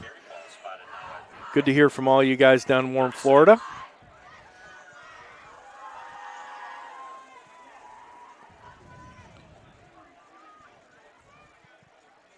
So there's another one of those first down, 6 yards for Fruitport. You just called that, right? The running game has been good here with the first down. Hand up the middle. No, Dornbos is going to pitch it, and they string it out, and they lose a couple yards on the play, and that's exactly right. That's kind of what's been happening. Well, I think it's part of their series. Give to the fullback, pull it out, pitch, and I don't know if they just typically would do that or if they're doing that tonight because they don't have anything else that's working. Yeah. They are pretty consistent with that, aren't they? Yes. So third down in 5 after a loss of 1 on the play. Ball spotted at the 35. They'll send trips right, 1 left. That's where I think they ought to go, is on the far side of the field in that isolation, but hand up the middle to Wiggins. Nice hard run. Got it first. Wiggins I think he can get you 4 or 5 about every time. He's a big fella. Sort of the John Riggins mold from the. Yeah, that's exactly Washington right, team. John Riggins. Not the Carol Burnett, Mrs. Wiggins. Or not Ellen Wiggins for the San Diego Padres. Oh, I only know TV trivia.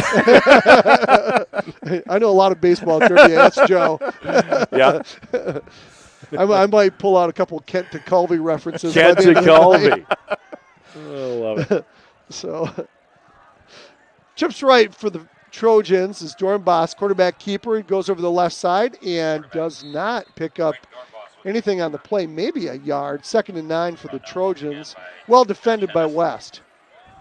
Gain of a yard on the play brings up 2nd and 9. Yeah, we see some of the depth guys getting in right now. Fredrickson comes running off the field. And Luke Redlinski over there on the right side of the defense. Yep.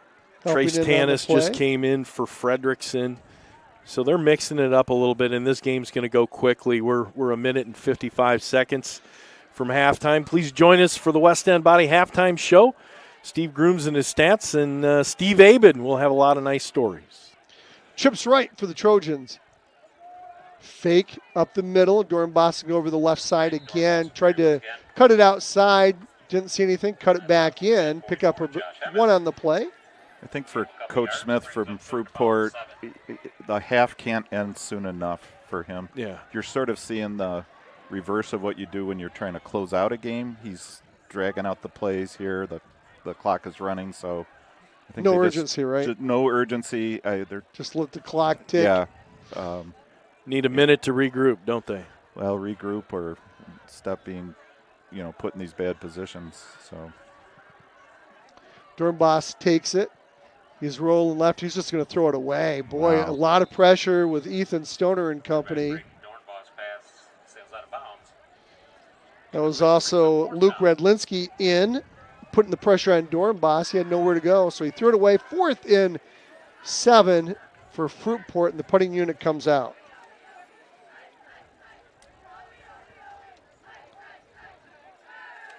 That's when you know you've got a lot of great depth, guys, when you don't really notice any fall off, right? Exactly. You bring in that second unit, same things are happening as the first unit. Yep.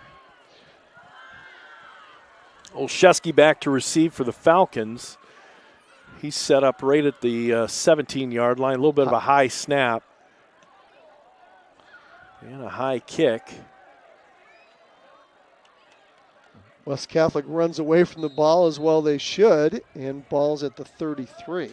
And that's going to pretty much end the quarter. We're at 3 seconds, and it's counting down. Boy, does that go fast. Boy, that goes in a Just hurry. have never seen a first half running clock. But West Catholic with a 51-0 lead here at Falcon Stadium in game number 9, final OK Blue Conference matchup between West Catholic and Fruitport. And, oh, man, did we just see we've never seen anything quite like it. Never. What a display. All 3 phases of the game, special teams, offense, defense. Yep. So welcome to halftime in the West End Body Halftime Show. Joe Sack, Tom Mikowski, and special guest, the auction winner, to join us in the booth here this year, Steve Abid. We appreciate you being here, Steve. And thanks for letting me do it. yeah, absolutely. Yeah. So let's honor number 1. This great class of '83. They are a bunch of characters in that class, and they were a fun group. I know I had some great friends out of it. We think back, and they lived hard, right? That part I don't know about. I know. Well, I do. They lived hard. They did. They knew how to have fun, and but they were all a bunch of good people. And thinking back to, let's think about that football team in that fall of '82. And I'm just going to rattle off some names. And the first one that comes to mind was an extremely close friend of mine, Rick Icavoni. And Rick Icavoni, number 30, middle linebacker, anchoring that incredible defensive season where they only gave up 29 points on the year. And he comes to mind right away. And then we look at the offensive side of the ball, and I'm telling you what. The guy that started throwing the ball for West Catholic, just ahead of Dave Denbraber, was Tom Dubiel. Yep. And what a guy. I'm telling you what, this guy could throw a ball. The God-given talent that he had to play football and anything he did. He was a great athlete. Is phenomenal athlete. In the backfield, we had John Boheis, Yep. Mike Wysocki.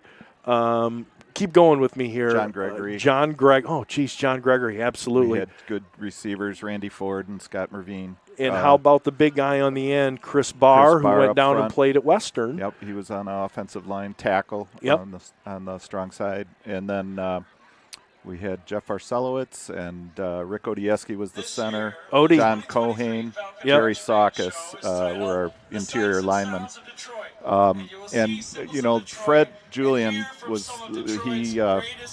got some criticism because he didn't like to throw the ball. And it wasn't that he didn't know the throwing game, and he played for the New York Titans. Yes. He played at U of M.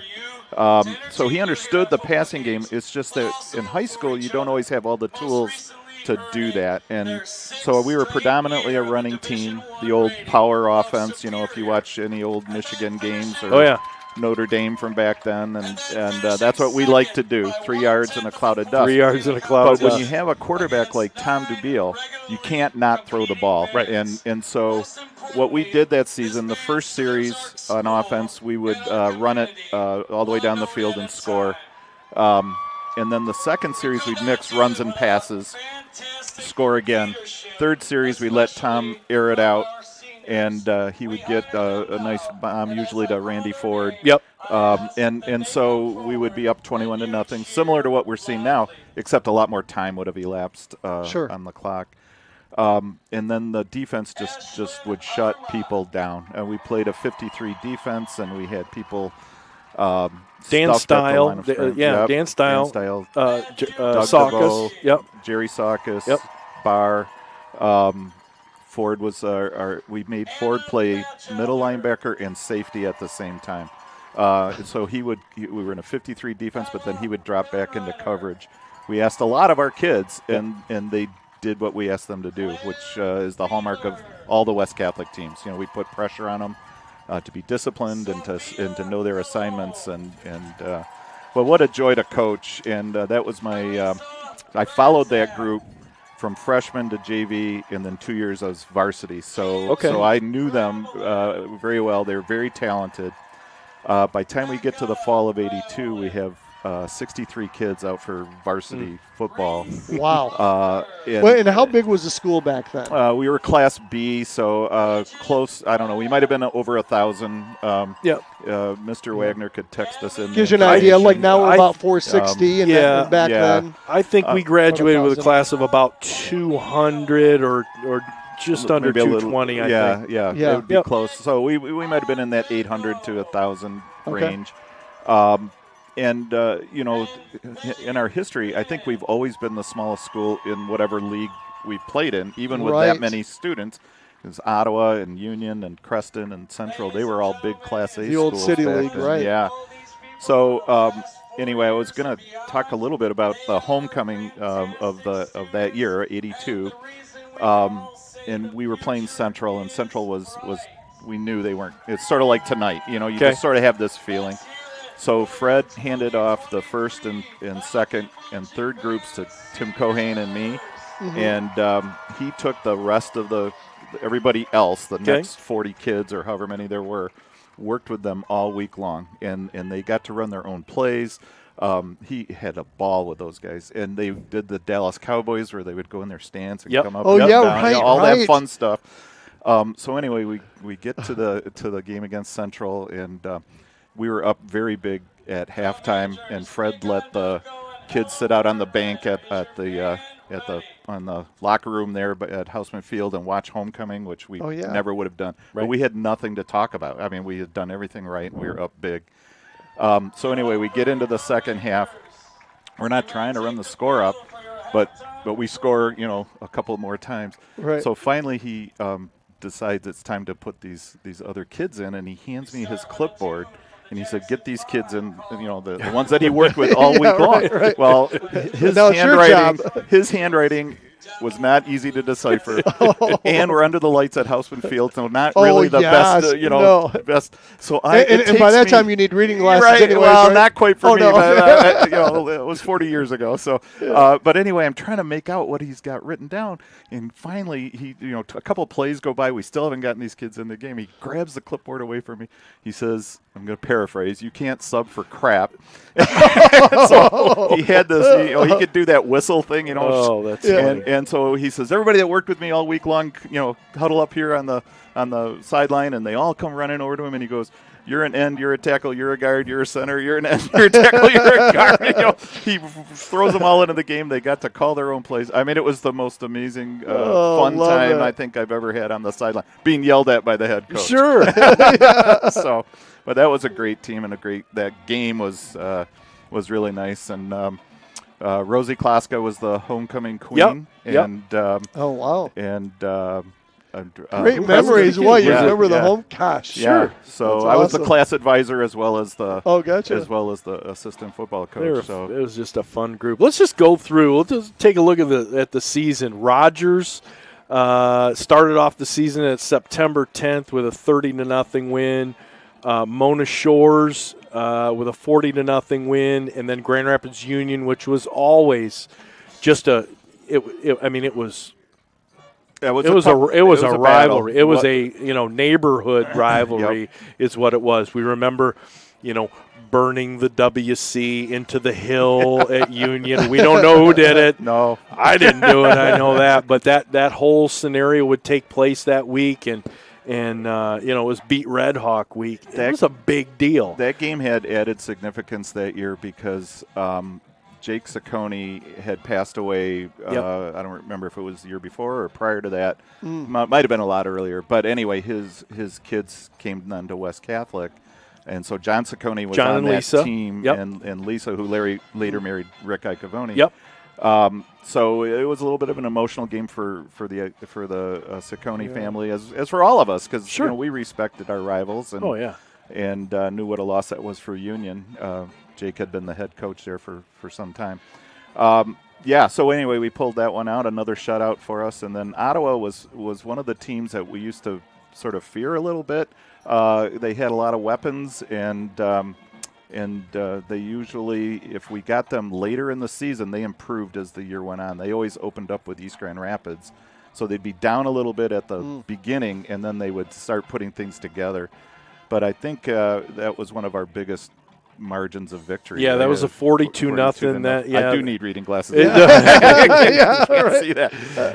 And then we move on to Grand Rapids Christian, and that was the 41-7. That was the first points let up by that defense. Where the defensive coordinator should have been fired, according to one fan. 7 points in it. Took 5 games for the to give up 7 points. Yeah, and that was the special teams too. It wasn't the defense. So, wow. So, and then we move on. October 15th was Crush Cougar Week, and against Catholic Central, we came up with a 27-7 win there, and they scored on us. That was sorry about that. And that was Jim Galvin had come back to coach the Cougars, and so they were very emotional coming into that game, as we were, always. Catholic Central West Catholic was a big game, but I think we handled them pretty well. I don't know the score was as close as it may appear, but that one was a nice win to get. And then that following week was the homecoming against Central, which we already talked about a little bit. We shouldn't have scored 50 points there. That was an accident. We scored our last touchdown. We're up 48-0. We go to kick the PAT. John Ciccone is the holder. Yep. And I don't remember if it was a bad snap or if he just mishandled it. But he did what he was instructed to do. He took the ball into the end zone when it was bobbled, and we end up with 50. I remember that. And Central was not happy. It wasn't deliberate on our part, but it just happened. So the scramble, fire on the extra point. Exactly. And then we move on to Creston, right? 30-8 to wrap up the City League. Yep. Creston had beaten us the year before, so we had a little revenge factor going there. One of our kids transferred to Creston, Bill Kowalczyk. Oh, and that's he right, was their Billy Kowalczyk. Quarterback. Yep. That's right. That was the first game that the defense played the entire game. Well, maybe against Catholic Central too. I probably was a little quick to say that, but the opposing coach for Creston came across the field. Back then, we shook hands like it was like a big wave. It wasn't like you do now, where you do it that way. So anyway, he came across. He didn't go to Fred Julian. He came right to me and criticized us for keeping our first defense in the whole day. And so one of my better sarcastic Steve shows up every now and then, and I said, "How do you do that?" And he says, "Do what?" I said, "Coach 2 teams at the same time. We barely can coach one." And he turned around and walked away from me.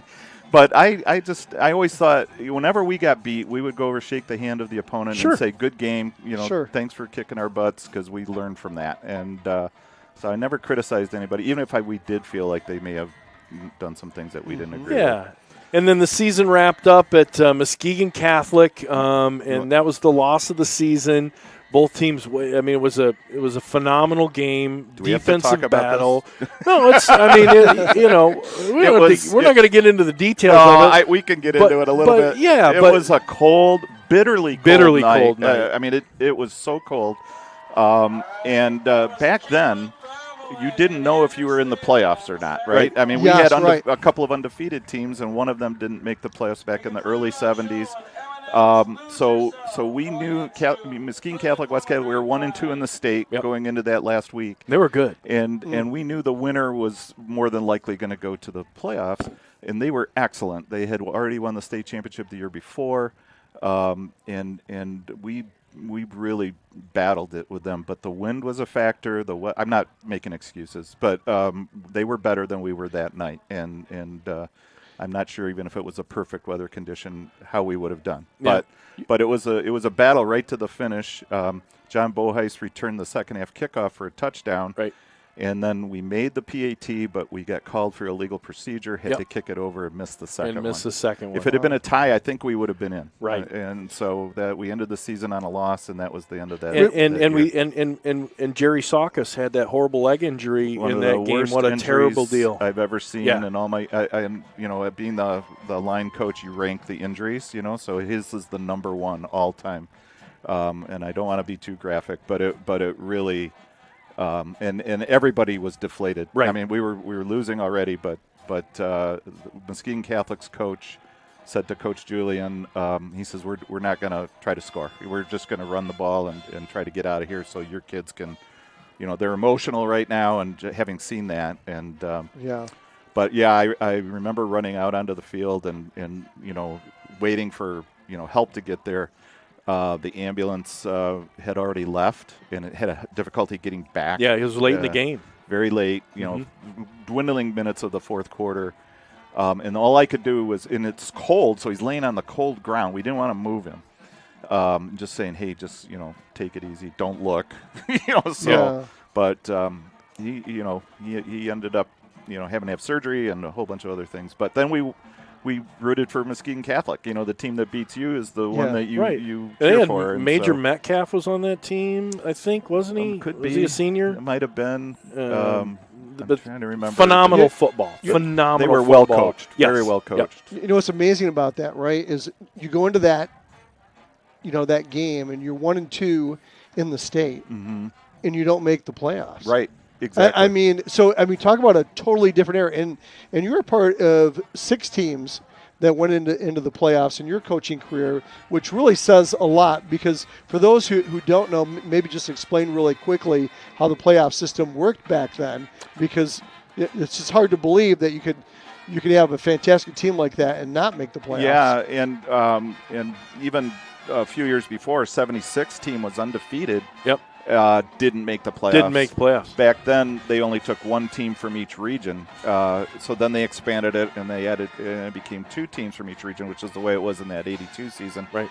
But you get there's a point system based on your wins, and then the sizes of the school you beat, and then you got bonus points for wins that your opponents got, the ones you beat. Right. So there's a lot of math involved. Thankfully, we had Coach Cohane and me and a couple of others that knew how to do math. But we would go to that last week sort of having an idea where we stood, but not 100% sure. Right. We had post-game parties at a faculty member's house after each week. And so all the coaches would be huddled around. We'd have like a big spreadsheet and those old calculators, and try to figure out. We'd watch the news to see who won and who lost and how many bonus points we got. Yeah. And it was a lot of guessing and hoping. And so that particular year, 82, we didn't make it. We did your senior year in 83. We made the playoffs. Dave Denbraber and boys. Yeah, we beat MCC in the last week of the season, sort of avenged that loss from the year before, and made it to the playoffs against Battle Creek Lakeview. And unfortunately, Dave got hurt, and we were unable to mount any real serious threat to Lakeview. So some real good football, and we'll dive into a little bit more. But that class of '83 and celebrating, their big reunion here this year and reliving that fun season of football. Absolutely. And we appreciate you doing that for us. Let's take a look at Steve Rooms and the stats here, because we're running out of time. We are. We could talk all night. Let me get my cooler. Hang on a minute. So as we take a look at the stats, obviously all West Catholic, as they lead 51-0 at half, scored 37 in the first and 14 in the second. Did take long for them to get on the board. 29-yard interception return, I believe, on the third play of the game. Landon Smith kick made it 7-0. Gabe Schwieters came back, and on the second possession for Fruitport, they fumbled the ball. He scooped it up, went 17 yards. Landon Smith extra point. Charlie DeBrune got on the board for the West Catholic offense with a 10-yard run and a Smith kick. Then it was special teams time for West Catholic. Ethan Stoner with the safety in the end zone as he tackled Dornbos and put up 2 points.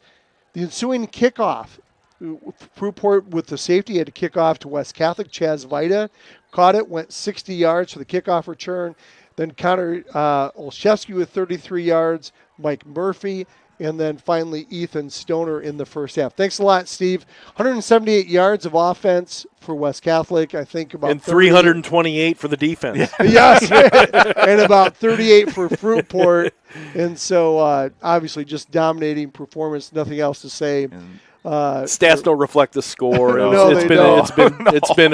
It's been a defensive whirlwind here tonight, and a lot of fun. We're going to enter the second half of play with West Catholic receiving, and we'll enter with a running clock, having a 51-point advantage here. West Catholic leading 51-0 over Fruitport, and they'll be kicking off to West here. And Steve, as we go through the second half, we'll dive into a little bit more stuff. You've got great relationships with, faculty and good stories. And, I was close. My parents are close to the Wagners. Yeah. That kept me in line, I'll tell you that. You didn't want to disappoint Mom and Dad when Ed and Sue were over, quite a bit. You understand. Absolutely. That's like when I was in school, my dad worked for the school. Like, exactly. I couldn't get away with a thing. Nope, didn't want to either, did you? Jeez, no, that's for sure. Here goes a kick all the way back down to the end zone. Be fielded at the 1 yard line. There. West Catholic's got a huge hole. 50, 40. Guess what? It's going to be a 99-yard touchdown return for West. Touchdown West. Nolan Reinhardt. He was at the goal line. Yes. I'm going to call that 100. That's a 99 and a half. We'll go 99 and a half. 99 and a half. We'll see the official scorekeeper from Grooms. I think the ball was at the 1, but let's see if Grooms gives him the 100 yards. But Nolan Reinhardt barely got touched. Because you can't return it out of the end zone, right? That's right. Yeah, that's true. There you go. So, unfortunately, it's only 99 yards. Yeah. And so just picking up right where they left off. The kicker was looking the other way, and he didn't even go after him. Yeah. So he was gone. I think it took him about 14 seconds. And West Catholic expands the lead to 58-0. We're at the 11:03 mark here in a running clock in the second. Yeah, a minute gone in the half on a running clock. Yes. And this is a drubbing. Another special teams touchdown for West. Drubbing. Maybe we can get the cheerleaders out there. They can score one tonight.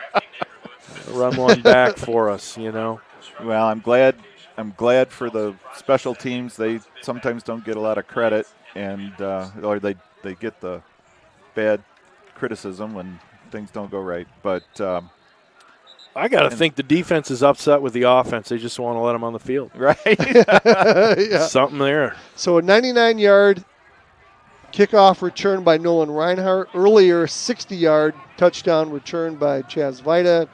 And, of course, a safety. So special teams doing really well for West tonight. So now as a defensive coordinator, I would be urging them to keep the shutout. Like, let's not let them get into the end zone. And Fruitport will bring it up to the 27-yard line for St. Williams. That's where Fruitport will get started, and that second D unit of West will come out on the field. Do you mind if I give a shout-out to my family? No, in fact, Matt texted in just a little bit ago, yeah. So Matt and Laura, and they have 6 kids, the oldest of which is a freshman here, and he is on the varsity roster for the playoffs. So excellent. We're pretty excited about that. That's awesome. Chris and Jenny, both class of 04, 3 kids, and then Rob and James live in Ann Arbor, work at the University of Michigan. So all 3 of them graduated from West, and one of my daughters-in-law graduated from West. So I will say Rob was a tremendous ambassador as Fruitport gets it up to the 47-yard line during my time at Aquinas College. Yeah. Rob was one of our great ambassadors and did a wonderful job. And the thing I remember about Rob is, like, every time he came in, he just had a smile on his face and a story to tell. He was full of enthusiasm. Well, you love all your kids, right? And yes. You don't have favorites, but he certainly had that real mild-mannered personality, and he had a real very nice smile and a joy of life. He just liked, and he loved that work in the student activities or student life office, and that's what he does now for University of Michigan. And for us, he was, an ambassador for the admissions office, and he just he was a great ambassador because he's the type of kid you wanted families to talk to. Yes, because he had that enthusiasm, that exuberance for Aquinas, and he really represented the college well. My other kids are going to be upset that we're spending all the time talking about Rob because they get that all the because time. I don't know them like I know. I know Chris. I know. I'm bit. just joking. I know, but yeah, right. This is football. We got to talk about Chris Avon. Here we go. That's right. Chris and Matt both coached here. Matt coached That's when right. Jake was the head coach, and then Chris under the Dan Roan era, and what a phenomenal lot of success football there. we had then. What a good yeah. Wiggins gets the ball up the middle for Fruitport as they get it inside the 40 down to the 35 of West. They're moving the ball pretty well here in the I feel like we may second have half. subbed in on defense a little bit. A little bit, yep. We did. We're seeing it. Maybe a little bit different tackling happening right now. Yep. It's called developing toughness. That's right. We got Sam Richmond on the defensive line there. He's new into the game. Yeah, Rick and Judy Zane, they're listening. Joe Geetson's out there. And Here goes Dornbos over the far left side, breaking a few tackles. He's close to another first down as Fruitport moving the ball really well here in the second half. I'm really happy to see Coach get all these kids in because with this running clock, you don't have a lot of time. It's not like the old days. See Colin Hunter just came in. 58-0 is your score. 6:42 left here in the third. The running clock. Shelley here at Z Falcon misses Stadium. the good old days. Shelley Z. I'm going to say that's Shelley Zomer, Sure. who her husband Fred is in the booth right next to us. We knock on the window, say hey to him. But in that 82 season, she would always criticize us for having boring games. So my wife is yelling at me for giving up touchdowns. She thought we should have closer games because they're more exciting. And hey, Russ and Ann Peters, they're watching. Of course, they were the ones that you prompted to give the clock rules, and I've got the whole thing right here. There you go. That wasn't wrong. No, there we go. Wiggins ran up the middle for Fruitport. He'll pick up a Fruitport first first for you, down. Right, exactly. And I know that. Ball's at the 22 of West as Fruitport takes their first time out in the second half. I got to pay bills. Yeah, yes. Gotta pay some Moore & Sons Roofing. If you need to repair or replace your roof, choose Moore & Sons Roofing, where you don't just get a great roof, you get a great roofing experience. The quality and craftsmanship that they invest in every roof is second to none in the industry. So for all your roofing needs, choose Moore & Sons Roofing, an Owens Corning certified contractor. And Custom Caulking in the Norder family, the contractor's choice for waterproofing and crack sealing in West Michigan and beyond, both residential and commercial. Custom Caulking should be your only call. On the spot color blending and friendly service is what to expect from Custom Caulking. And the Norder family proudly supports West Catholic football and all Falcon athletic programs. And by Padgett Business Services, your small business experts for tax prep, bookkeeping, and payroll. Don't have your tax prep and accounting be a coin toss. Leave it to Padgett Business Services to get it right. Falcon fans, you can visit Padgett online at pbsgr.com. And thanks to Mark, Davey, and Teresa and the great staff at Padgett. They're located on Lake Michigan Drive next to Mr. Berger. Here goes Dornbos. He'll do a jet sweep to Bobby Canfield. He'll go over the far side, break contain, and pick up 4 on the play. Kind of a jet sweep pitch to Canfield. Canfield's got good size there. He's probably about 6'4". Tony and 6'5". Mary Linda Urbanus, they're saying hi to you, Steve. You're popular, Steve. We got to have you up here more often. It's because Yeah. I'm old. Been around the block a few times. Matt says we expected to hear more Robbie stories than anything else. There you go. Yeah. 2 left, 1 right. Here goes a hand up the tackle. middle. Nice job by Gavin Pistotnik. And he's got a Fruitport first down as they march it down to the 10-yard line. It'll be 1st and goal.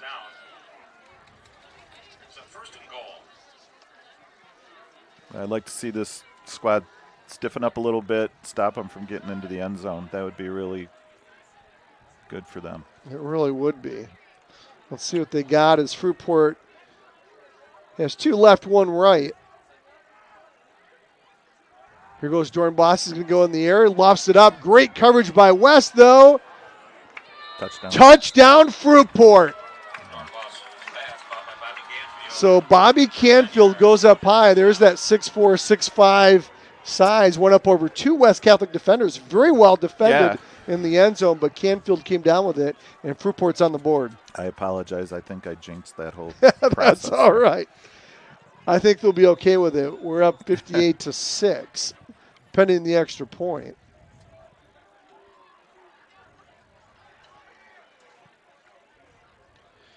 Good snap, good hold, and here comes the kick, and it's up and it's good. So 58-7 is your score.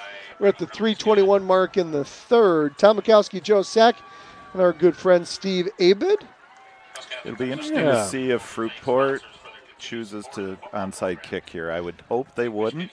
To be competitive. Yeah, I don't know if you have a 50-some point play in your playbook, but we'll see. We'll see what they do. Yeah. We'll see what they do. Jeannie and Tom Walsh, they're watching from home. Tom Walsh, former Aquinas colleague. Yep. Used to work in the computer information systems area. He said he might have a video of himself blowing by you guys at the noontime men's basketball in the day. And I know John and Jeff Brazier used to play in that. Oh, yes. It was a lot of fun, wasn't it? Absolutely. Yeah. Yeah, I'm sure Tom Walsh drilled a couple jumpers in my face back in the day. I think that might be a good auction item if we could get that up for bid to see that video. I might pay money for that. Billy Nowak's out there listening. Hey, Billy, we missed you last week. We appreciate. And Mike's watching from Gettysburg, Pennsylvania. His son's a 2021 graduate. Thanks for watching. We got Reinhardt and Olszewski deep. Here comes the kick. It's going to be filled again at the 1 yard line. Oh, they're going to say it was in the end zone. Nolan Reinhardt wanted to go 99 yards again. And they're saying, no, you had both feet in the end zone. Got to call it back at the 20. Look at Reinhardt. He's so bummed out. And the ball, the referee's like, are you kidding me? I thought I was at the 1 yard line. This is exactly what I did last time. He says, ref, I'm not going to get another carry. Oh, yeah. Oh, that's funny. Boy, he is electrifying, though. He really is. Yep. So Shelly Zomer writes back again. She says, exactly the only time Fred Julian ever spoke directly to me was after a close game to say, was that exciting enough? That's Fred. Yeah, I think that was that 27-7 game. Here goes Grady Augustin. Awesome. He's going to hand up the ball up the middle. Nice. On Colin Abram, nice the freshman. Job, Colin. Yeah. So that ninth grade team has some talent coming up. The yeah. JVs look really strong. Yep. JV's 8-1 on the year. Yeah, congratulations to them. I think the cupboard is not going to be bare in the future. No. Well, and you think about the, whether it's Connor Abram or, Olszewski, David Brittenfeld. You've got a lot of key guys coming back. Grady Augustin will be coming back at quarterback next year. So, no, I would say the cupboards, I think it's a reload again, not a rebuild. Exactly. We've got provisions. Here goes the hand up the middle again to Connor Abram. Nice job. I love the way he runs. For a ninth grader, he runs north-south, runs that tunnel, and knows when to cut back. Yep. He's a big kid. He's got a great plant foot, for a little bit taller kid, and he moves side to side very well, Yep. in short periods. I mean, he's already 5'11", 170. You give him a couple more years in the weight room, he's going to look like Charlie DeBrun. Well, that was one That's of who the he's gonna look quickest like. third quarters I think I've ever seen. Yes, very quick. And it's 58-7 is your score, running clock here in the third. As we head to the fourth, Joe? Yeah, and a note from West Catholic. Last night they had the Consider West Catholic for your student night, and over 100 prospective students and their families were at West Catholic for Experience West Night. This is always one of the school's biggest events of the year for future Falcons, and it really helps kick off the admission season. Thank you for all who attended, and if you know someone who would make a fantastic Falcon, let them know applications for the 24-25 school year are open now. Join dozens of families who have already applied and head to grwestcatholic.org/admissions to learn more. Again, that's grwestcatholic.org/admissions. and you can see everything you need to see about sending your kid to West Catholic. We also want to let everyone know about the Falcon Awards night. We're less than a week away from Falcon Awards night. Join us October 25th at the Goy Center. So we honor 4 individuals who made a lasting impact on the West Catholic community. Assistant football coach and team chaplain Father John Bellier, Steve Norder, Miles Schmidt, and former teacher Mike Mulder. To We learn love Mike more Mulder. and get your tickets, go to grwestcatholic.org/awards. As West Catholic goes over the right side, that's there and record. No, it's Dom Fisher. He'll take it up to the 35. And also, Find the Falcons. West Catholic is kicking off its campaign to Find the Falcons. West is hoping to connect or reconnect with all West Catholic alumni as the school gets ready to celebrate its 60th graduating class. Can you believe that? That's amazing. Falcon grads can go to grwestcatholic.org/alumni to update their information. Be sure to spread the word and help us find the Falcons. That's grwestcatholic.org/alumni. And update your information there, and that would be appreciated as West Catholic sends 2 left, 1 right for Grady Augustin. So Quick pitch over the left side. Here goes Kyler Abram, and Abram cuts it back inside. Going to get over the 40 to the 42, pickup of about 7 on the play. It'll be 3rd and short for West. did you see the nice block Dom Fisher had downfield? I mean, you get receivers blocking like that, and that's how you build consistency and keep the ball moving, keep the chains moving. You're not going to touch the ball. You're not going to catch the ball until you know how to block for somebody with the ball. That's right. Yeah, that's right. Joe, you mentioned Ed Wagner a minute ago. I just got a text message saying that I'm doing a good job. He's looking for me on ESPN soon. But Mr. Wagner is the person that I owe everything in my life to, except what I owe to my wife Maureen. And without him, I don't know if I would have done what I've been able to do. And in 2 facets too, because Ed, Ed went off to GRCC. Yep. And a number of West Catholic teachers followed over that. Bob Partridge was over there. He was part of the administration. I think he helped some of that along. Was that correct Maybe, at the time? But so Ed, being the principal here, he started out as my boss. Right. Then he became my mentor, and then he became a friend. And toward that end, I couldn't have asked for somebody else to provide that kind of leadership for me. But yeah, he, some people here will tell you he stole me and took me to community college because I wasn't sure I wanted to go.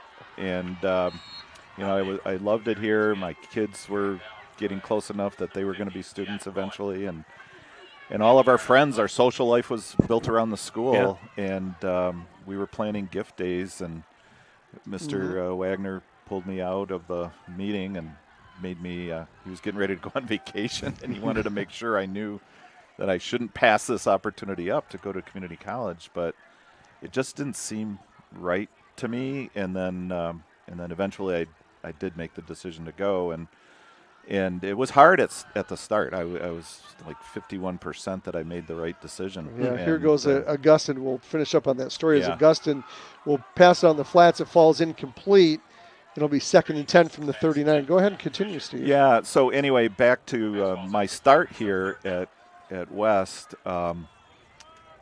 my parents owned a party store on the west side called the Beer Vault. They owned it for a little while, and I worked there. And so when I was that's where Joe got his beer in high That's school. probably true. They sold it long before that, though.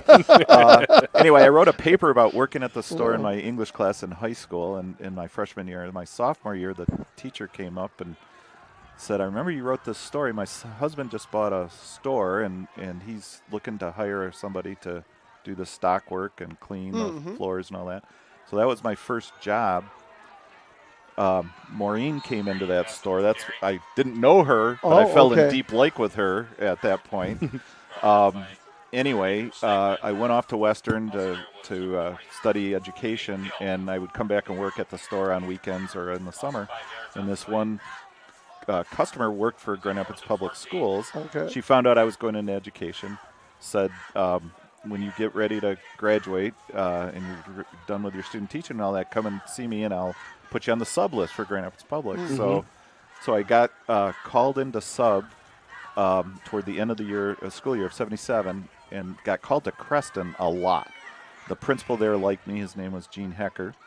And so anyway, long story short, they had a teacher that needed a leave of absence, taught the subjects I taught. And so I got hired for one semester at Creston High School. Oh, wow. Well, that was a one semester contract. January 78, the blizzard hits. Yep. A teacher here, John Gendraziak, had a heart attack and died. Yeah. He taught the same subjects that I was certified to teach. Okay. So Mr. Wagner was looking for somebody, calls Gene Hecker at Creston, says, do you know anybody that could take over like tomorrow? Yeah. And he says, I got a guy I want to keep, but I can't keep him. As What West Catholic punched the ball. Punt. Great oh punt. my gosh. Be down to the 2-yard line. First punt of the night for West Catholic, but they know how to punt. Nolan Reinhardt, great punt. I'm glad they worked on that phase of the game too. Yes. So Hecker gives me a glowing recommendation. So Ed calls our apartment, and my wife answers and says I'm not there, but would take the message. And he says, well, would you have him call Ed Wagner at West Catholic High School? And she goes, Eddie Wagner? And he goes, who's this?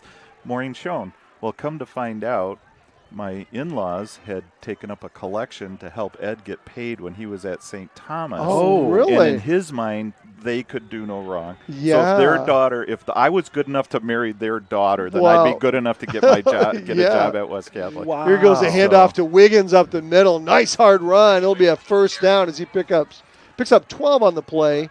1st and 10 for the Trojans. So his story, he will, I think, verify that. He's probably send me a message right now. But the only thing I could do was mess up the interview at that point.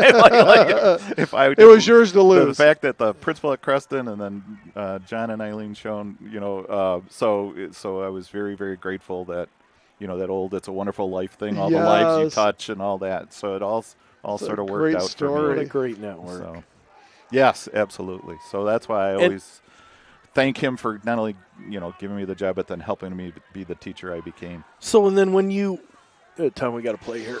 We got Dornbos. He'll go over the far right side, tackle pick up on about that side. 3 on the play. It'll be 2nd down and 7 for the Trojans.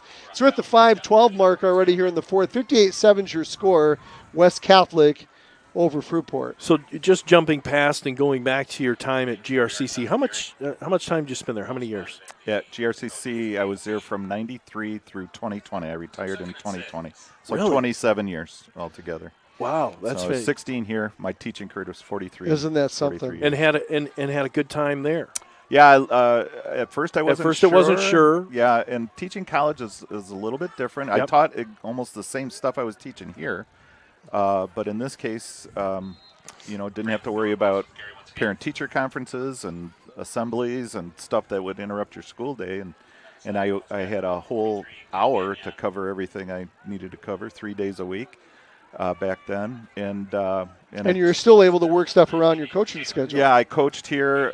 That was the hard part, was not knowing what was going on during the school day. Yeah. Being in the building is a big factor, I think, in being a good coach, or at least in being in touch with what's happening. Sure. Right. And that was sort of the time we had some down years in the early 90s. Yeah. In my final season, we got back to a 5-4, and we beat Wyoming Park last game of the year, and that was a good way to go out. And, Yeah, that's a great way. Did you ever First down for Fruitport. Fred Julian ended up coaching at GRCC. Yep. Right? He went over there. Did you do any of the coaching over there with him? No. After I left here, I coached with Coach Cohane from 85 through 95, so Right. about 10 years there, 11 years. We had some great teams, as you know, Yep. and I enjoyed that. Tim really trusted me, not only with defense, but every now and then I get to call an offensive play. And Tim's a great guy. He's a great guy, and I really wished we could have kept him in the coaching role. But he taught all my kids, and still remains a good friend to this day. But when I left here, we started football at Holy Trinity. Yep. So Chris was going into 5th grade, and there's varying reports. Some people said there was a program prior to that, but as far as I know, and I'm taking credit with John Beedling for starting football, but we had some really interesting struggles. Coming from being a varsity assistant to a 5th grade football coach was a big learning experience for me. Second and 16 for Fruitport. Hand up the middle, nowhere going. It'll bring up 3rd and 15. So if you run into Tom Lamancusa, just remind him he scored the first touchdown in Holy Trinity football history. Love There we that. go. Love it. Quarterback Love it. sneak. We'd never worked on it before, but we got it into the end zone down to against IHM. Oh, wow. That means That something. means something, Yeah, right? it does. So then I did that for 4 years with Chris's class, and then 4 years with Rob's class. Our kids are 4 years apart, so Yeah, it sort of gotcha. worked out to do that. Oh, it worked out perfect. And then Fred asked me if I wanted to coach with him, and I said, no, I don't have any interest in riding a bus to Iowa for 12 hours to There coach we go. football. So then I came and sat in the stands and yelled at the coaches like everybody There you else. go. So another interception. Almost Nope, an almost. interception by West. Falls incomplete. We're underneath the 2-minute mark now. We're at 1:45 here in the fourth as the time goes quick with the running clock. Yeah. 58-7 is your score. West over Fruitport. Boy, we're down to 1:30 to That's go in this amazing. ball That time game. went Yeah, fast. it really This did. is how you know you won. The coaches in the press box get to come down on the field. You're right. So And before we wrap this up, and we're going to hear shortly some of your some of your best friends, obviously in this school. Let's just talk about some of your favorites here.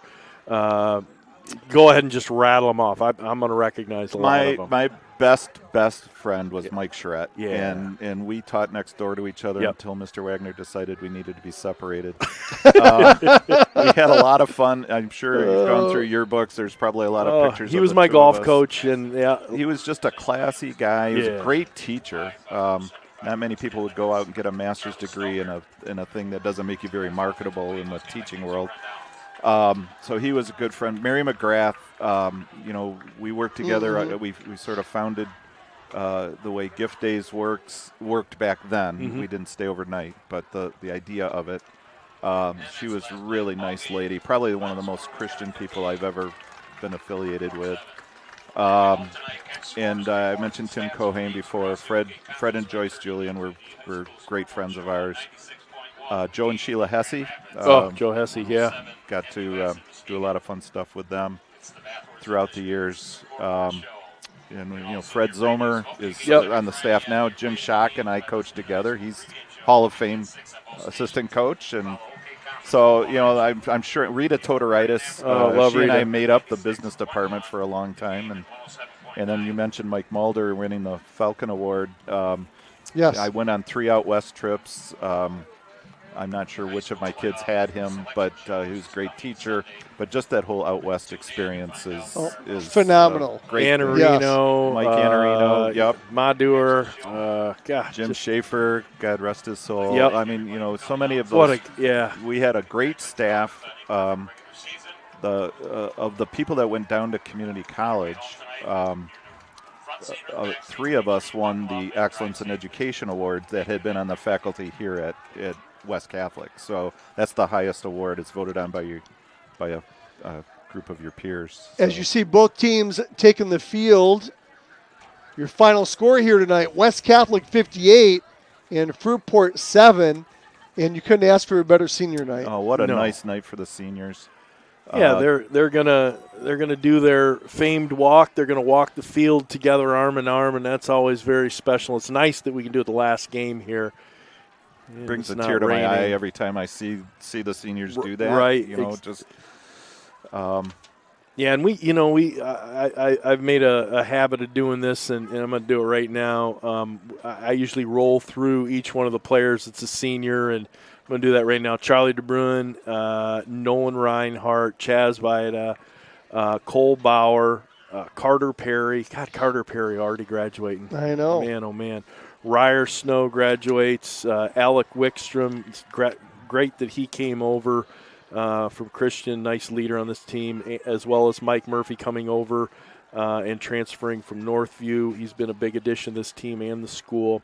Ethan Stoner, senior, this will be his final regular season game here. Gil Gagnon, and let's see who else. Carter Abram, Crew Christian, Josh Mitchell, Ryan Gill, and it rounds it out with Wyatt Fredrickson. And those are your graduating seniors, and real special night for them. Big dominant performance, obviously.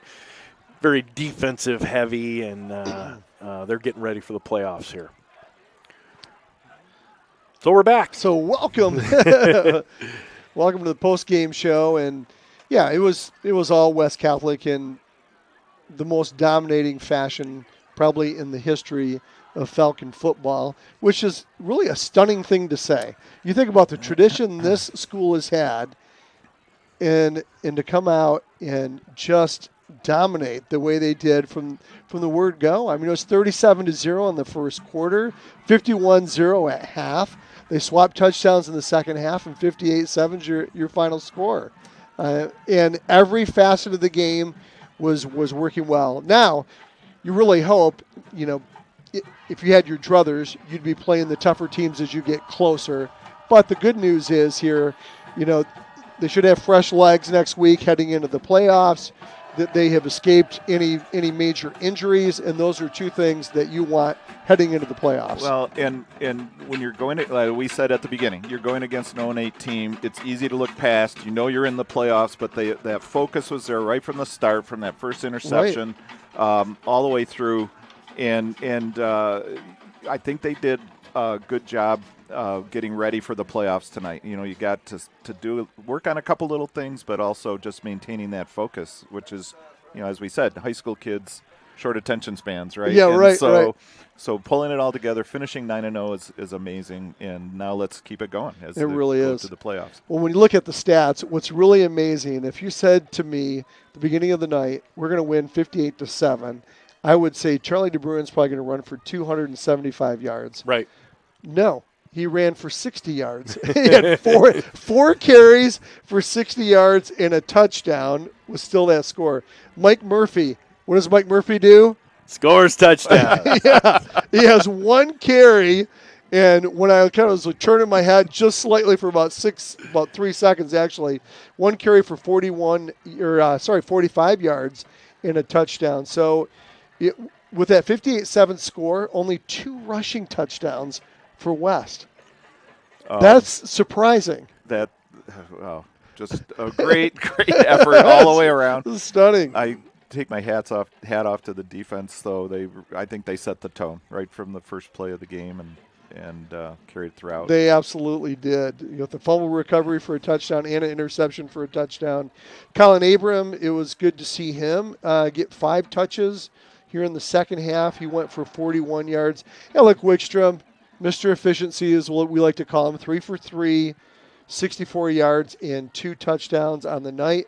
Of course, his targets were Connor Olszewski, one grab for 33 yards, and Cole Bauer hauled one in for 17 yards, and Ethan Stoner, his only reception of the night was a 14-yard touchdown reception. So all in all, another surprising thing. 58 points up on the board, 214 yards of total offense is all. The stat book lies sometimes. It sure does. But only 9 first downs for West. Well, let me just you got to give credit to Coach not running the ball, running the score up. Right. They could have thrown the ball anytime they wanted tonight. Sure could have. Multiple receivers were open. The line was doing a great job protecting. But to pick and choose the times when you did, and then give the ball to the running backs and let them, carry the load. Yeah, in that defensive line, they have proved it game in and game out, holding these offenses that have good running attacks to less than 4 yards a carry. A lot of games under 3 yards a carry a game. We saw that again tonight. Even with the second unit out there, 34 rushes for 98 yards, 2.9 average. So really a stout defensive effort. Anytime that Fruitport wanted to pass it, they were under a lot of pressure. 2 completions for 2 out of 10 for only 14 yards.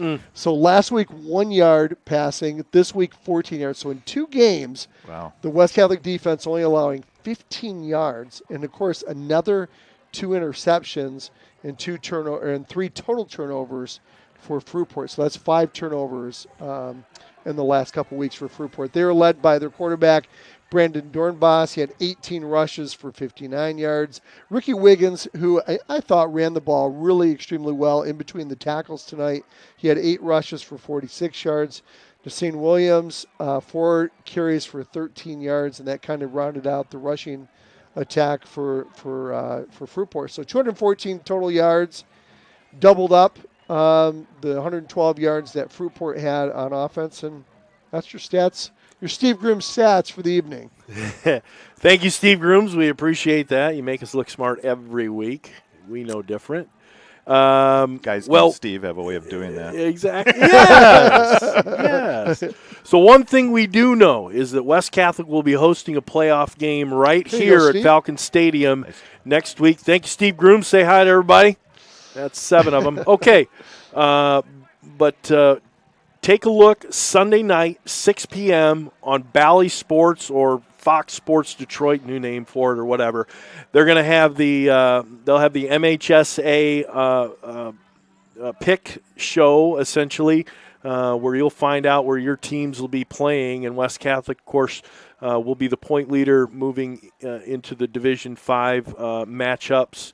So 32 teams will assemble for the Division 5, 16 on each side, and 8 in each region. So we look forward to seeing that.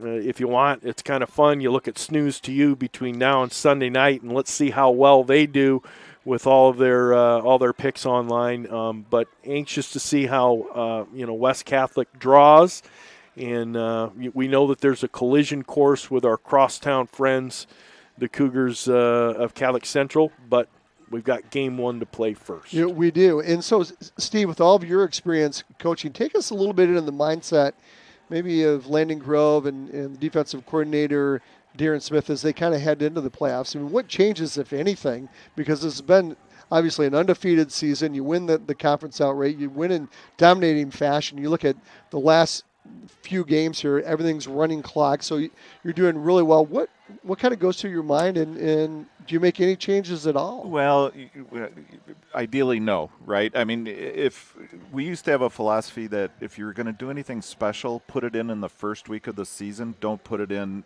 later on so the kids think it's a gadget.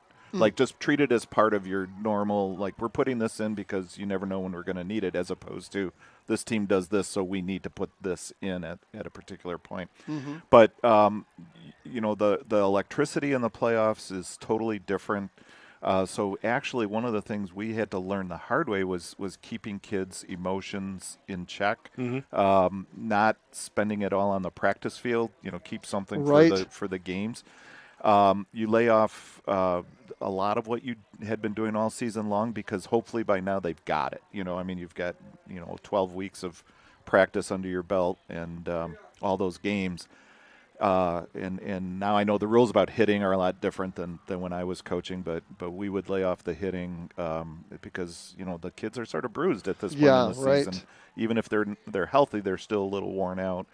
But hopefully, and nowadays the scouting is so much different too, because you can get films on everybody and know what your opponents are likely to do or what they do well. Mm-hmm. And so that one of the disadvantages of having these running clocks is not getting 4 quarters for everybody. You sort of talked about that earlier. Also, when you put your seconds and thirds in, you're running your base offense and your base defense. So your opponents now, they can watch that and they know what you think is important, what you do well. So when you play like half a game, I mean, is it stamina kind of it too? It could be a part of it, sure. Especially, well, now that the weather's a little cooler, hopefully it's not as big a deal. But we had a playoff game against Rogers, and the weather going into it had been like this, and then that day it was in the 70s and it was sunny, and our kids were getting a little tired in the first half. And so it's and then if it rains or anything, you may have to go inside. We used to call it the Falco Dome. We would go into the cafeteria, move all the tables and chairs aside. And, but they've been through this before. I mean, we have so much playoff experience and know how to go all the way, to Ford Field. So the coaches are, in their staff meetings, I know they've probably looked, okay, who's our likely first week opponent? Who would be our likely second week opponent? Start mapping out what kinds of things you want to do. That's a really good point when you have that experience. Well, you've got some new players, obviously, that, you've got guys that graduate and new guys that come in, but having that experience as recent as last year, going all the way to the finals. Yeah. You've already got that rhythm and routine probably put in order from last year. Yeah, and there were, there was 20 or 25 practices last year where you brought these kids up, and that's another thing that you bring these sophomores, you bring these, the freshmen that you think need to be brought up, and all of a sudden they're involved in this in late season, and you're working on things, and those extra practices. Oh man, we did a calculation some years ago. It's like, you play 5 seasons of that deep playoff ball. It's like you have a whole nother season of practice. Yeah. And that's huge. It is huge. And I sent a message to my grandson who will be on the varsity roster, and I said, take advantage of this. It's a great learning experience. You're not going to get into a game, but you need to appreciate the fact that the coaches thought enough of you to want you to be up on the varsity, and you've got great coaching, and you're working with kids that have been doing it now for 3 years or thereabouts, and use that and learn from it and enjoy yourself. Happens. Have fun, right? Yep. You want to have fun. But the experience of going into the playoffs and then winning, you cannot put a price tag on that. That is immeasurable. What was that old MasterCard commercial, right? It's like that. And I know from the Chris and Dan Roan era that that first time up to Marquette, to play Menominee. Yeah. Didn't go our way, but we learned a lot, and then we learned how to travel that far. We learned how to practice in preparation for teams that run stuff that you may not see in this part of the state. And to take the coaches out of the planning process of that, and that was valuable in looking out past and being prepared for that next game, even though you're focusing on that game. Not so much on the coaching level, but all the ancillary things that have to happen in order to make trips, like you were saying. Yep. That's right. Seniors are taking their final walk now, and my hat's off to them. I mean, it's hard to repeat as get into the playoffs year after year is a little bit easier nowadays than it was back in the old days, but still to do it, it takes something. So. 4 years goes by quick, doesn't it, Steve?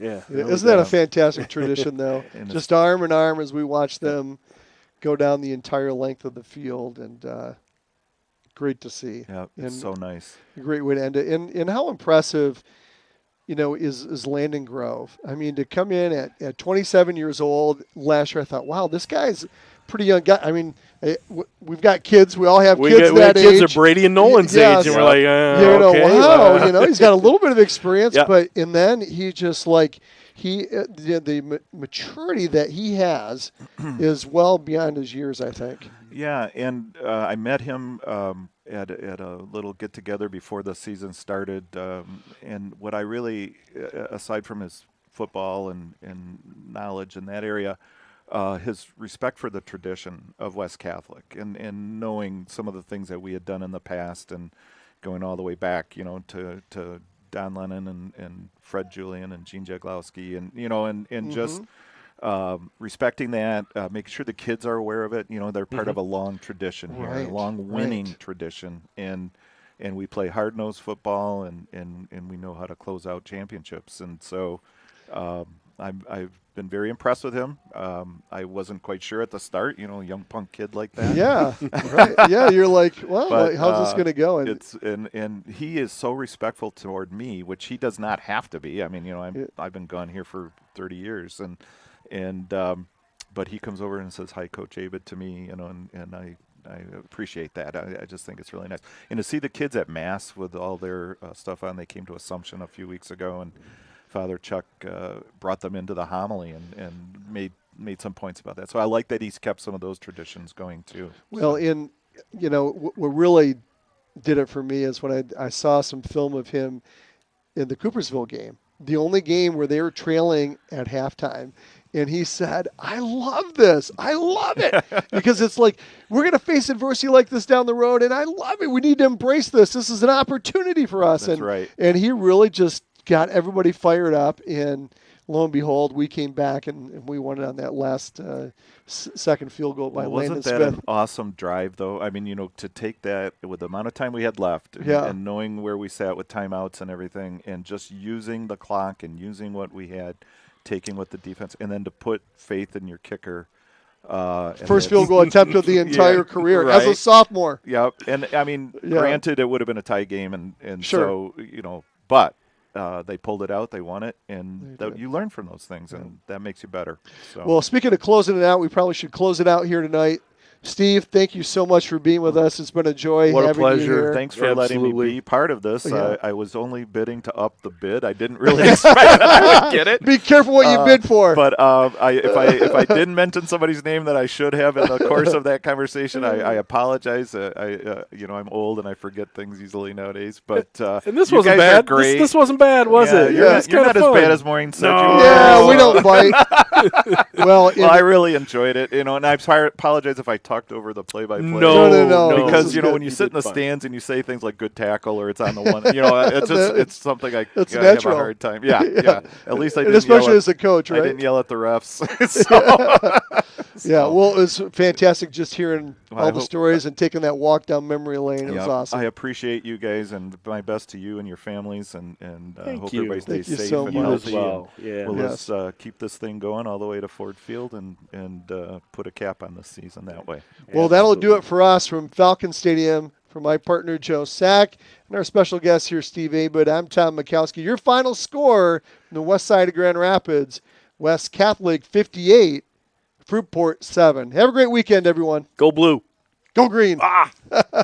Go West. There you go. There you go. All right.